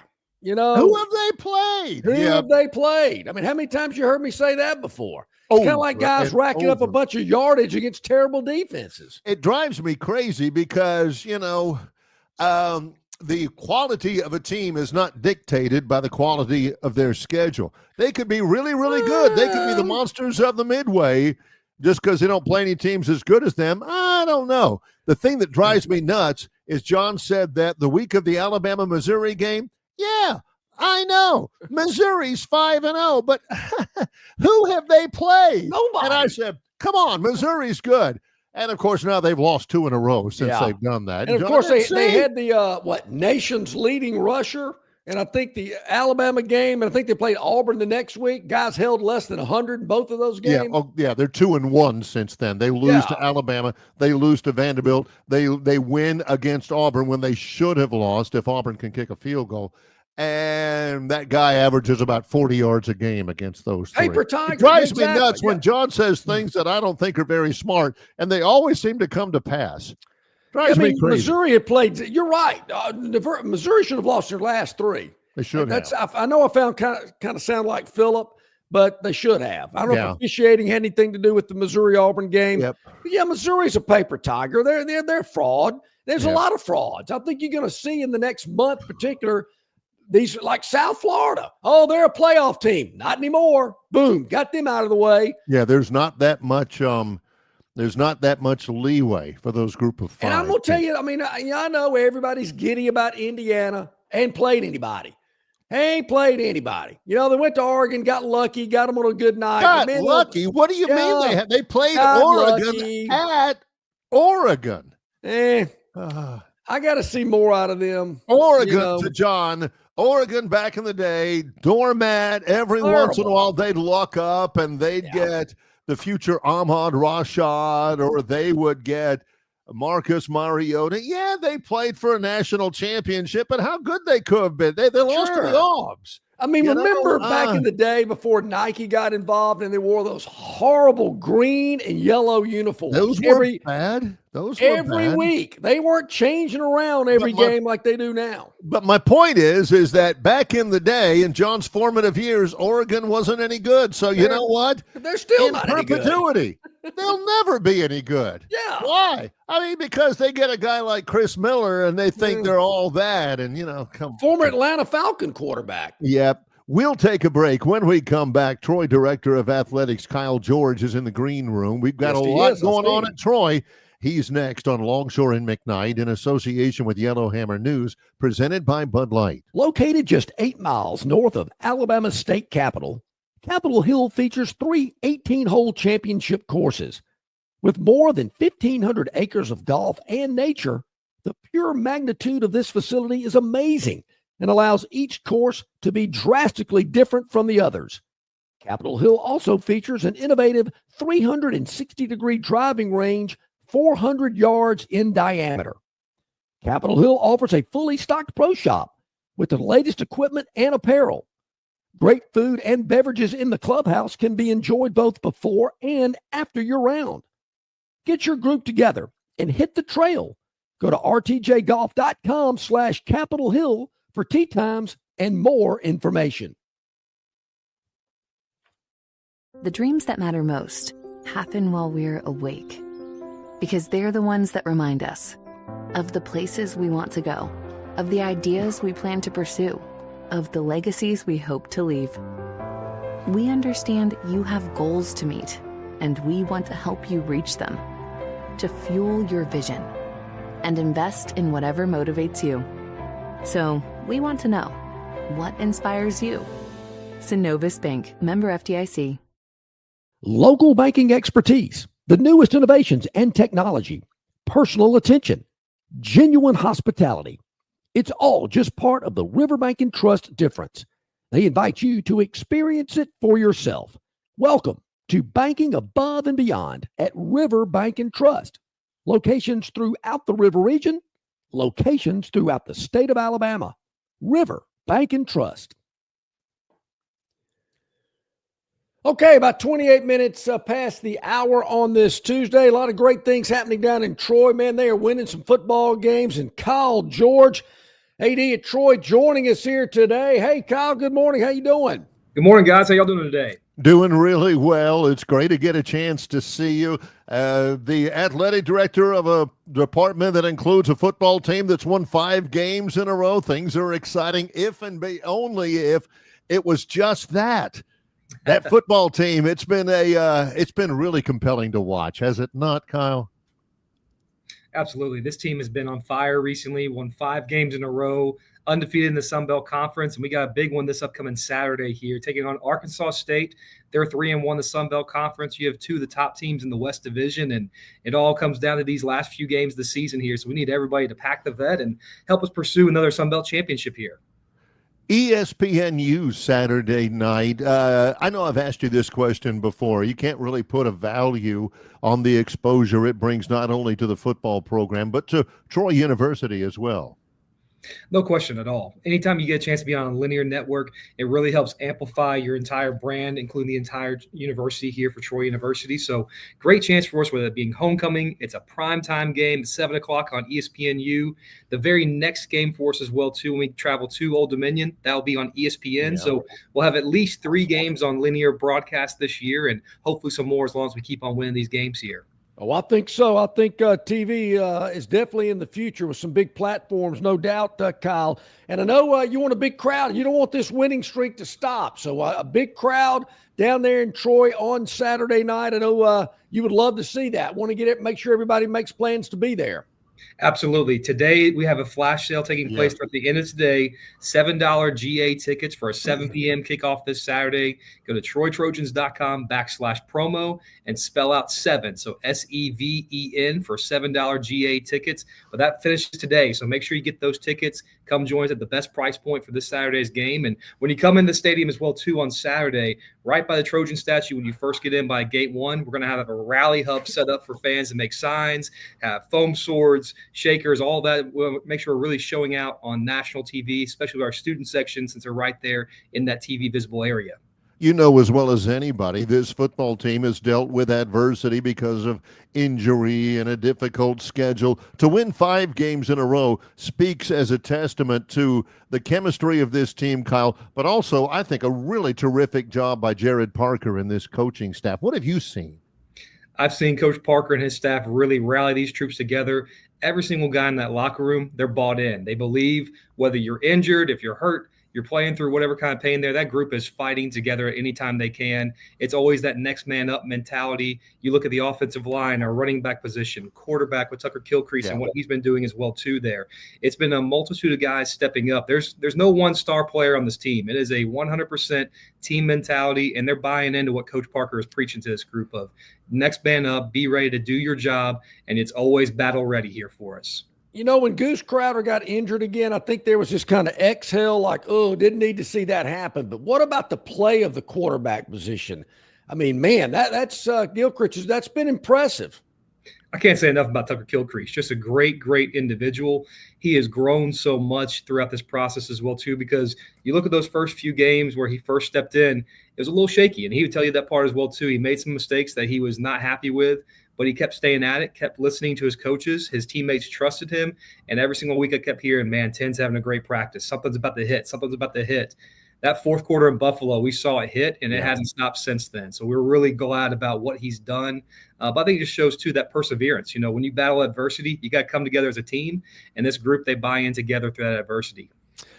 I was down in Troy recently. I work on my golf game down in Troy. More on that later. And I rode around, man, the indoor practice facility. Give us an update. Looking good.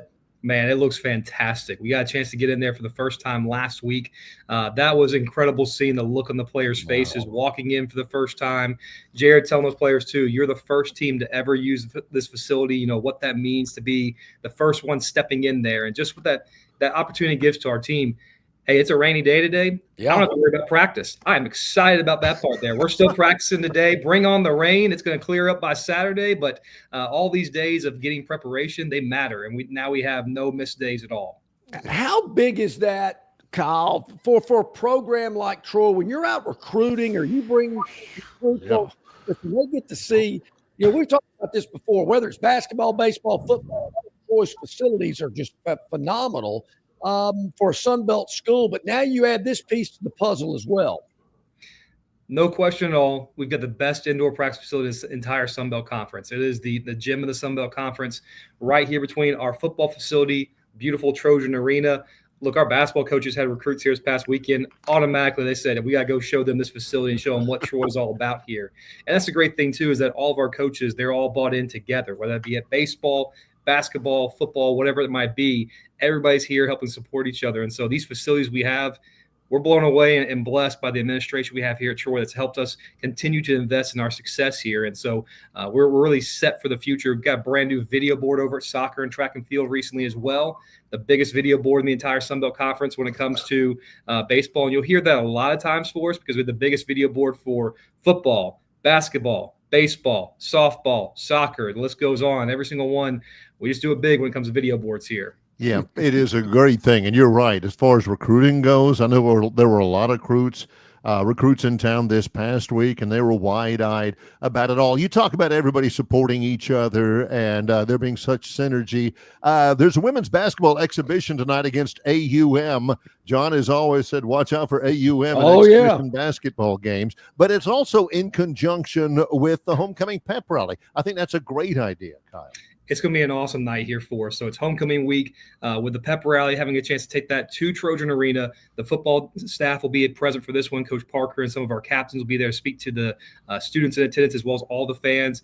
The entire Sound of the South will be there for the entire game for us as well. It's going to be loud in there, bringing the cheerleaders out there. We're also doing a student-athlete career mixer prior to the game as well, too. So you name it, I'm throwing it in Trojan Arena tonight. We got pizza for the Sound of the South, too, to say thanks for all their support as well. And it might be an exhibition, but these are things that matter to show to recruits and our fan base, too, about how exciting game days are here at Troy. Doesn't matter if the score doesn't count or not. We're going to make sure it's a fun, lively atmosphere to help our student-athletes. And this gives them a jump start into the upcoming season with the regular season starting next Monday night as well. ESPNU spotlights Troy football at homecoming on Saturday night at 7 o'clock at the Vet against Arkansas State. Kyle mentions the flash sale, the $7 flash sale. It goes until midnight tonight, but you'd be probably pretty smart to go ahead and get those now because they've been selling pretty well, really well, Kyle. We saw a huge uptick over the weekend and even more so yesterday. So there's a lot of excitement taking place right now. We've also got $5 student guest tickets for a 5-game win streak. So a lot of momentum taking place here for us. We just got to pack the Vet, though. Bottom line, we need everybody here. This is the most important game of the season. No way around it. This one counts the most because if you don't win this one, that game at the end of the season may not necessarily matter for the West Division. So we got to make sure we hold serve here, especially these home games. They matter a ton to hold serve and keep on moving forward. Flash, exciting. The flash sale goes again, TroyTrojans.com/promo, and the promo code, you have to spell it out, SEVEN, spell out 7 for $7 general admission tickets Saturday night, and be out there for what should be quite the spectacle. Kyle George, Director of Athletics at Troy University. As always, it's great to see you. Appreciate the time. Thanks so much, gentlemen. Go Trojans. Yes, sir. Thank you, man, Kyle George, joining us here today. Man, indoor practice facilities. Whew. I'm glad they didn't have those back in my day. Ooh, it's raining today. Film study. We're not going out. Yeah, you got out and you get out there and it's been raining and somebody has been cutting the grass and John's out there in his British flag shorts and in his T-shirt and he got the helmet on and it's hot. And he said, Coach says, all right, up, downs, everything. John's like, oh, you got to be kidding me, because you do about 5 up, downs, and you look like you're made of grass. Who came up with these indoor practice facilities? Wow. Yeah, genius. So Arkansas State Saturday, then a Thursday nighter at Old Dominion. Yeah. And Georgia State, and then at Southern home. Miss. On the road at the end of the year. Troy and Southern Miss are the only ones undefeated in Sun Belt play in the West Division. So in the Sun Belt championship game, possibly, maybe. Yep. I didn't realize Southern Miss was undefeated in Sun Belt. Wow. Yeah, Charles Huff has come in. You know, he was at Marshall last year. He won the Sun Belt championship game at Marshall, former Alabama assistant. And like right after the game, everybody knew he was going to Southern Miss. Everybody knew he was leaving Marshall. But he also took about 20 players and some really good players off a Sun Belt championship team. So Southern Miss was terrible last year. They've gotten really good, really quick, and that's what NIL can do for you. The next 4 games for Troy should be very exciting and interesting. Should be good. Start Saturday night at 7 at night. Somebody was talking about, homecomings on Saturday. Again, you might want to encourage Governor Ivey to take a little midday nap So she'd be daisy fresh for the I think. the Hey, what is it? Nothing for a high stepper. No step too high for a high stepper. a high stepper. Yeah, she can. Yeah, handle I mean, that. She can I handle mean, that. She's pretty tough. one of the nation's most popular governors I saw recently. Her popularity rating is extremely high. So good for Governor Ivy. Can she come back and run again as a lieutenant governor, as Trump's rumored to be going to do in 28? Well, isn't that what happened? He's going to run as vice president.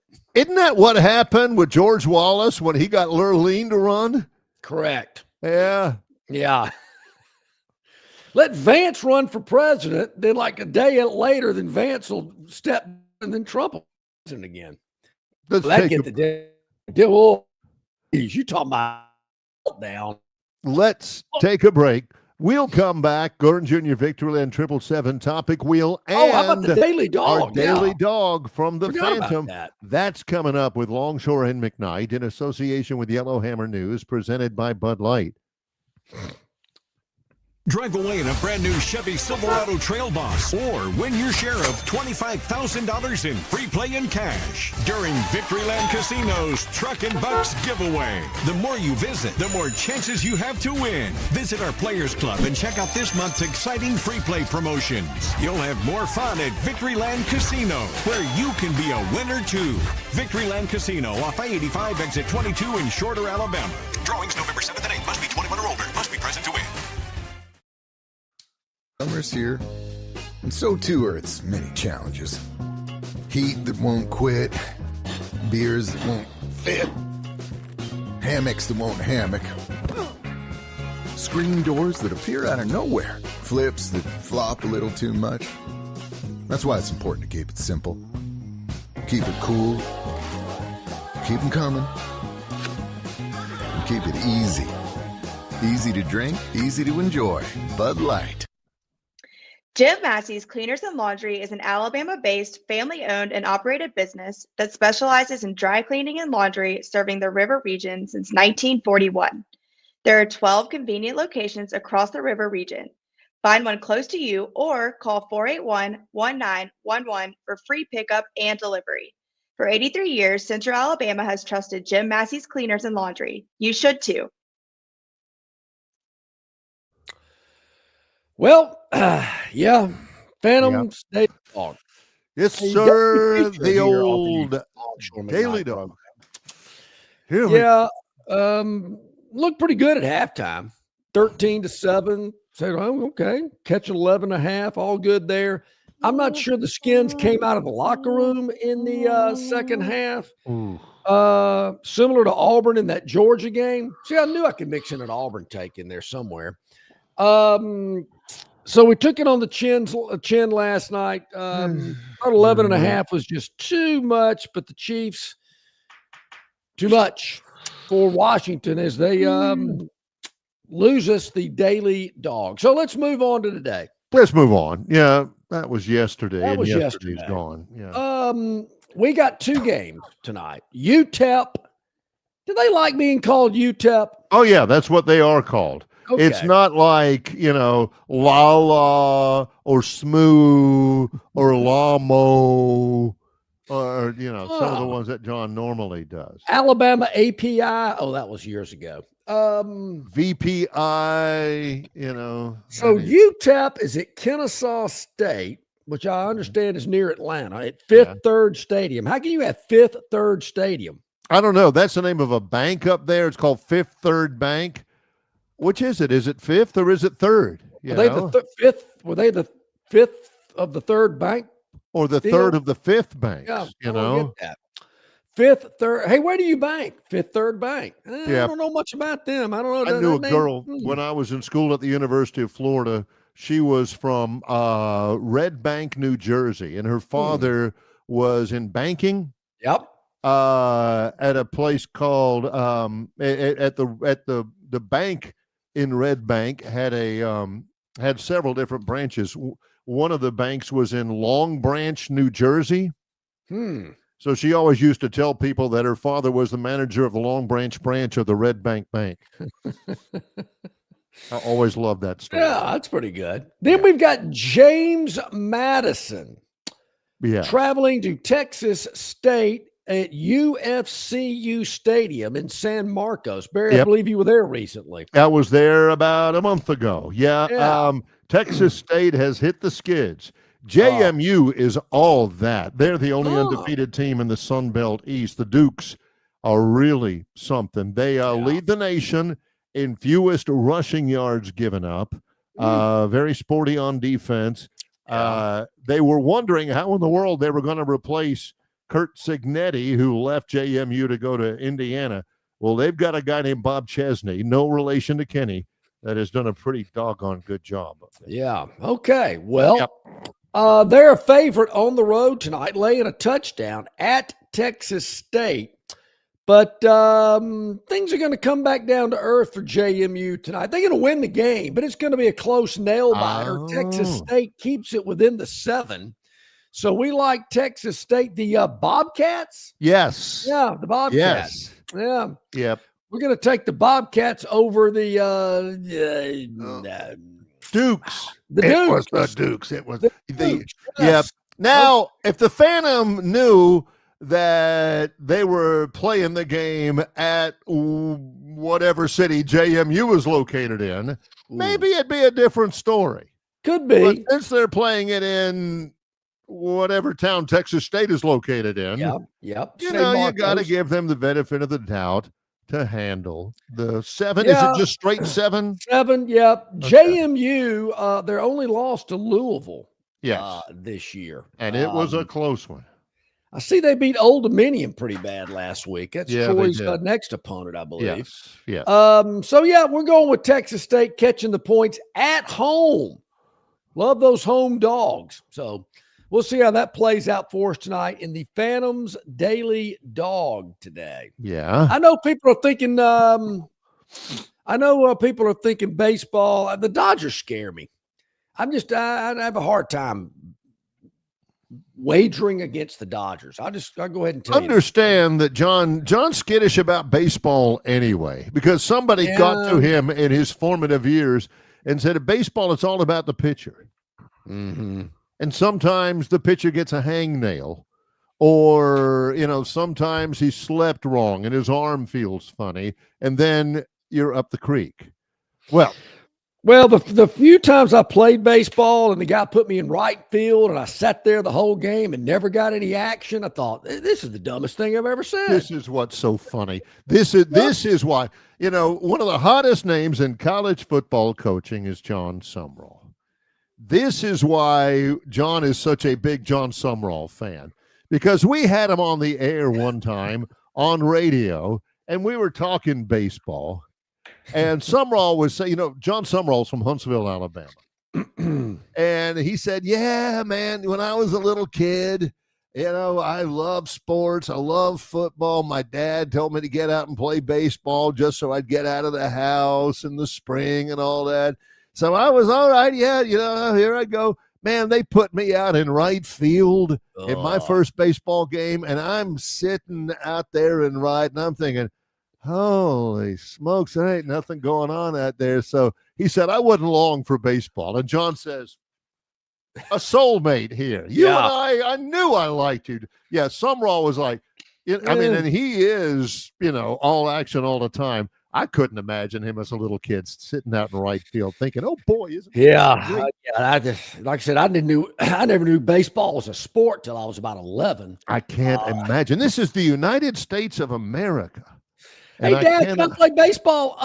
No, you're not. You're not playing baseball. That's just a shame. When I was, just an absolute shame. Let's take a break. When we come back, take a break. Let's do it. It's the Gurn Jr. Victoryland 777 Topic Wheel coming up on Longshore and McKnight in association with Yellowhammer News, presented by Bud Light. All guests of Longshore McKnight appear on the City of Montgomery guest hotline. Check out the most interesting and informed personalities in sports covering Auburn, Alabama, Troy, ASU, and all the major teams from across the country. John and Barry have the best guests brought to you by the City of Montgomery. To find out everything you need to know that is going on in the capital city, check out montgomeryal.gov. That's montgomeryal.gov, the capital of dreams. The drive into fall event is bigger and better at Stivers. Over 150 new Rams in stock, up to 21 grand off or 0% for 6 years. And heavy-duty Rams, 13 grand off. Stivers, Chrysler Dodge Jeep Ram, where Price sells new cars and trucks in Prattville. The drive into fall event is bigger and better at Stivers. Gladiators, 11 grand off. Wranglers, 12 grand off. Even 3-row Grand Cherokees, 13 grand off or 0% for 5 years. Stivers, Chrysler Dodge Jeep Ram, where Price sells new cars and trucks in Prattville. Okay, back at it, about 11 minutes to the top of the hour. Don't forget, later this week, tomorrow, obviously, CJ Duncan, Yes. Yellowhammer News, our Phoenix Physical Therapy medical segment. Also, Josh Harris. I know Theodos was asking about Josh tomorrow. Yes, he'll be here. Oh, Theodos is a big fan. Theodos, yes, he is. Man, I'd hate to miss Josh Harris and Theodos not get his weekly fix.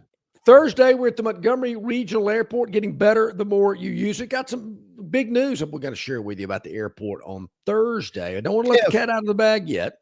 If you flew from LAX when the Major League Baseball game started last night, you could have flown to with a stop to the Montgomery Regional Airport and probably gotten over New Mexico on the return trip on the way back. You're right. You could either change planes in Dallas, D.C., Charlotte, or Atlanta, and still made it to Montgomery before that baseball game. You know, I think I kind of limited myself, Barry, because I think the flight from LAX to Honolulu is about 5 hours. So maybe I should have thought of another destination. But my point being, hey, you could. I mean, the first pitch is leaving the pitcher's hand at the top of the first. You're barreling down the runway at LAX. You have landed in Honolulu before the game ends. You can catch the end of it on the other side of the ocean, just about. Let's go to the Victoryland 777 topic wheel, presented by Victoryland 777 Casino. Oh, by the way, we're also 22. at Stivers CDJR on Friday. Got to mention it's up in Prattville. Okay. Victoryland 777 Casino, exit 22, I-85 in Shorter, Alabama, where you can be a winner too. Here's the hook. Our producer, Gurn Jr., has been busy studying all of this. He comes up with 6 topics and does not tell us at all about them. They're always pretty good, and we always have to play off the cuff, you know. So you're sitting there going, I wonder what that's about. Well, guess what? We're sitting here doing the same thing. Here we go. Yeah, we don't know. Right. John's big on the colors, you know. I love the colors. Spins, John's like, wow, look at that. Look at those colors, man. Yeah, this is eye-poking. Oh, yeah, I did read about this. Yeah, eye-poking UFC. Can't do that. You know, they used to call them, I don't know why we got this when we were kids and we were watching the Three Stooges and Curly would always poke Mo in the eyes. We called those the Malenkos. Yeah, you got the eye poke. And you've got, I got to put on UFC gloves 46 times to fight in the octagon. Do the gloves affect your ability to fully close your hand? Yes, they do, but they don't affect your ability to at least partially close your hand. You look at this, the guy on the left. I mean, that's what happens all the time in UFC, is you're throwing a punch and you give the guy the curly to Mo, you know, why don't you go like that, like they do in the movies and stuff? Yeah. That and you can't fight anymore, and all the fans are like, oh, well, this stinks. Nobody got the crap knocked out of them and had to get dragged off the floor. I've just seen clips of UFC fights. I know it's extremely popular. People seem to love it. Trump loves it. They need to get that girl as the ring girl from the University of Alabama, Sydney. Yeah, you could have just said the university. Everybody know what you're talking about. Okay, yeah. I guess I got to watch some UFC stuff. I don't know. Okay, there we go. All right. 5 more to go. Let's spin the Victoryland 777 topic wheel. Open 24/7, 365. Victoryland, where you can be a winner. And you can be a big winner. You can have a big win at Victoryland. Yep. See what we got. Was this a big win? Was it really? Yeah. Was it really? I mean, it's the Commanders. Marcus Mariota running around, throwing it to nobody. Yeah, there. Thanks, Marcus. Linebacker. Yeah. Real good. You know, just run out of bounds, buddy. You know, it was at that point. Well, maybe it was this point when Mariota. Oh, this is the replay. let Just me throw see it if I out can, of bounds. I'm Just going to throw it one. to the chief linebacker. At that point, that's when the Phantom knew that it wasn't happening for him. Who's the backup to that guy? Put him in. Jeez, 28-7. Kansas City covers. I'm trying to figure out how the Washington even scored. Was that a big win? It wasn't a big win. I mean, it depends on what side you had. Well, true. Always depends on that. Back at it. Right. Let's spin away. Got more topics to cover. Tough Victoryland. Injury. Vintage Mark. We've got. We'll go tough injury. Is that Cam Scattaboo who had surgery yesterday? Yeah, Scattaboo. That was brutal. Is Carson Wentz? I mean, I feel bad for him. Shoulder surgery, but J.J. McCarthy should be close to being back. Desmond Ridder was on that team. Brett Rippon, who used to play at Boise State. Troy played him. Mark Rippon's nephew. Was it just like a shoulder separation, or was there anything unusual about this shoulder injury? He's been dealing with it for a little while. It's been kind of chronic. Looks like he's kind of favoring it there in that spinal. Carson is a journeyman. 6 different teams after he was supposed to be all that for the Philadelphia Eagles. Losing him, I mean, I feel bad for him, but it's not a big loss for the Vikings because he wasn't very good. So, all right, another one in. Let's do it. 3 more to go here on the Victoryland 777 topic, Will. Hey, trucks and bucks, the more you visit Victoryland, the better your chance to win your share of the $25,000 or that brand new truck. So head out to Victoryland today. Big Dom. Is this Perignon? Big Dom. Oh, Big Dom. Oh, okay. You know, the chief of security, Dom DeSandro, who not only is the chief of security for the Eagles, but if you ever have any debts that you need cleared up, he's the guy to get in touch with. And Big Dom is the security guy. You don't have to wonder why they call him Big Dom. He came bought him some pizza. That is Big Dom. Yeah, he gets the look. Name. He's on the phone. He's working something right now. Yeah.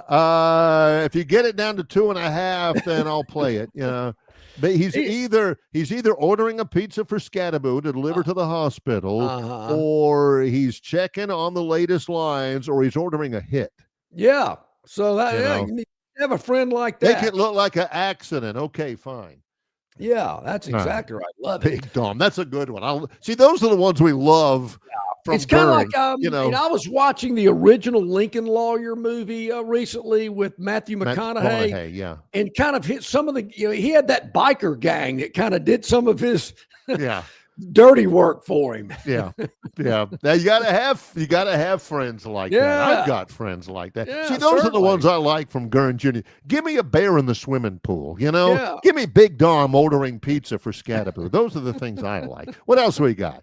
We got 2 more. Let's spin away, see what comes up. Purple and aqua are left on the wheel. I don't know if we've ever had that combination. I don't know if we have either. And it's going to be Vintage Mark. Vintage Mark is up next here on the wheel. Mark. Could be anything. This could be. Okay. Oh, Travis Kelce. Yeah. Gets a touchdown. Was this really? I'm questioning. Was this really a touchdown? Mahomes, he says, heck, I don't know where I am. If the Commanders would have covered this game, but we have had as much video content about this game last night. Just curious. Let's see. The mark for Kelce. So I want to make sure I got the ball. I don't know. Whatever mark that was. I mean, I know he's over 1,000 career receptions. Sure. Yeah. Third quarterback tight end duo in NFL history to connect for 75 touchdowns. Brady and Gronk, Phillip Rivers and Antonio Gates. That's a good one there. Although I still think the highlight for Travis Kelce was his starring turn as the waiter in Happy Gilmore 2. Oh, I didn't see that. Oh, yeah. You've mentioned that before. Yeah, it wasn't great. That. Yeah. I don't think you ever saw Happy Gilmore 1, did you? I didn't. Some movies just don't grab me. Yeah. Okay. Right, one more to go. Let's spin it. Got to spin it to make it official here on the Victoryland 777 topic wheel. Will he or won't he? Is this Lane Kiffin? Will I be at the Auburn, Kentucky game this Saturday night? Will he or won't he? Probably won't he? Oh, guarantee I yeah, won't. Thursday night, Ravens, Dolphins. Ah. Lamar Jackson's had a hamstring injury. He's missed 3 games.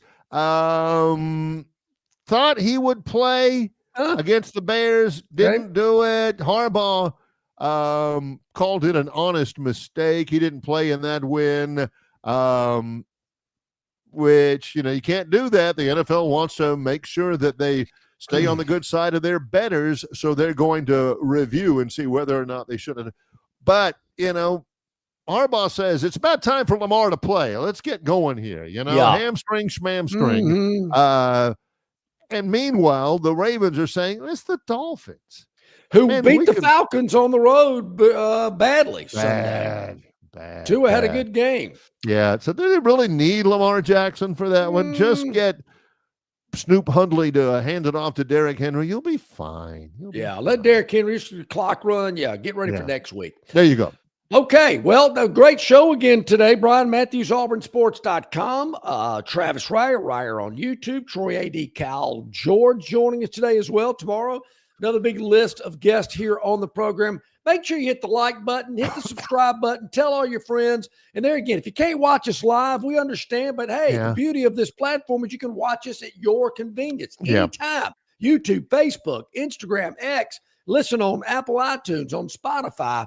So there's so many ways to consume what we do here live at any time during the day. It might be more likely, man, I missed him in the morning. I'm going to watch him in the afternoon. It might be more likely that, man, I watched him for the entire 2 hours live. I want to watch it again. It was so good. Yeah. We get Sir, it. You can it's do kind of that. like watching a replay of a great college football game from a decade ago. Yeah, when there's World Series baseball going on. He's John Yeah, you know what, folks? Tonight when you get home, you're thinking baseball or Longshore McKnight. You know what you need to be watching. Yeah. The choice is obvious. He's John Longshore. I'm Barry McKnight for our producer, Gurn Jr. Longshore and McKnight is in association with Yellowhammer News, presented by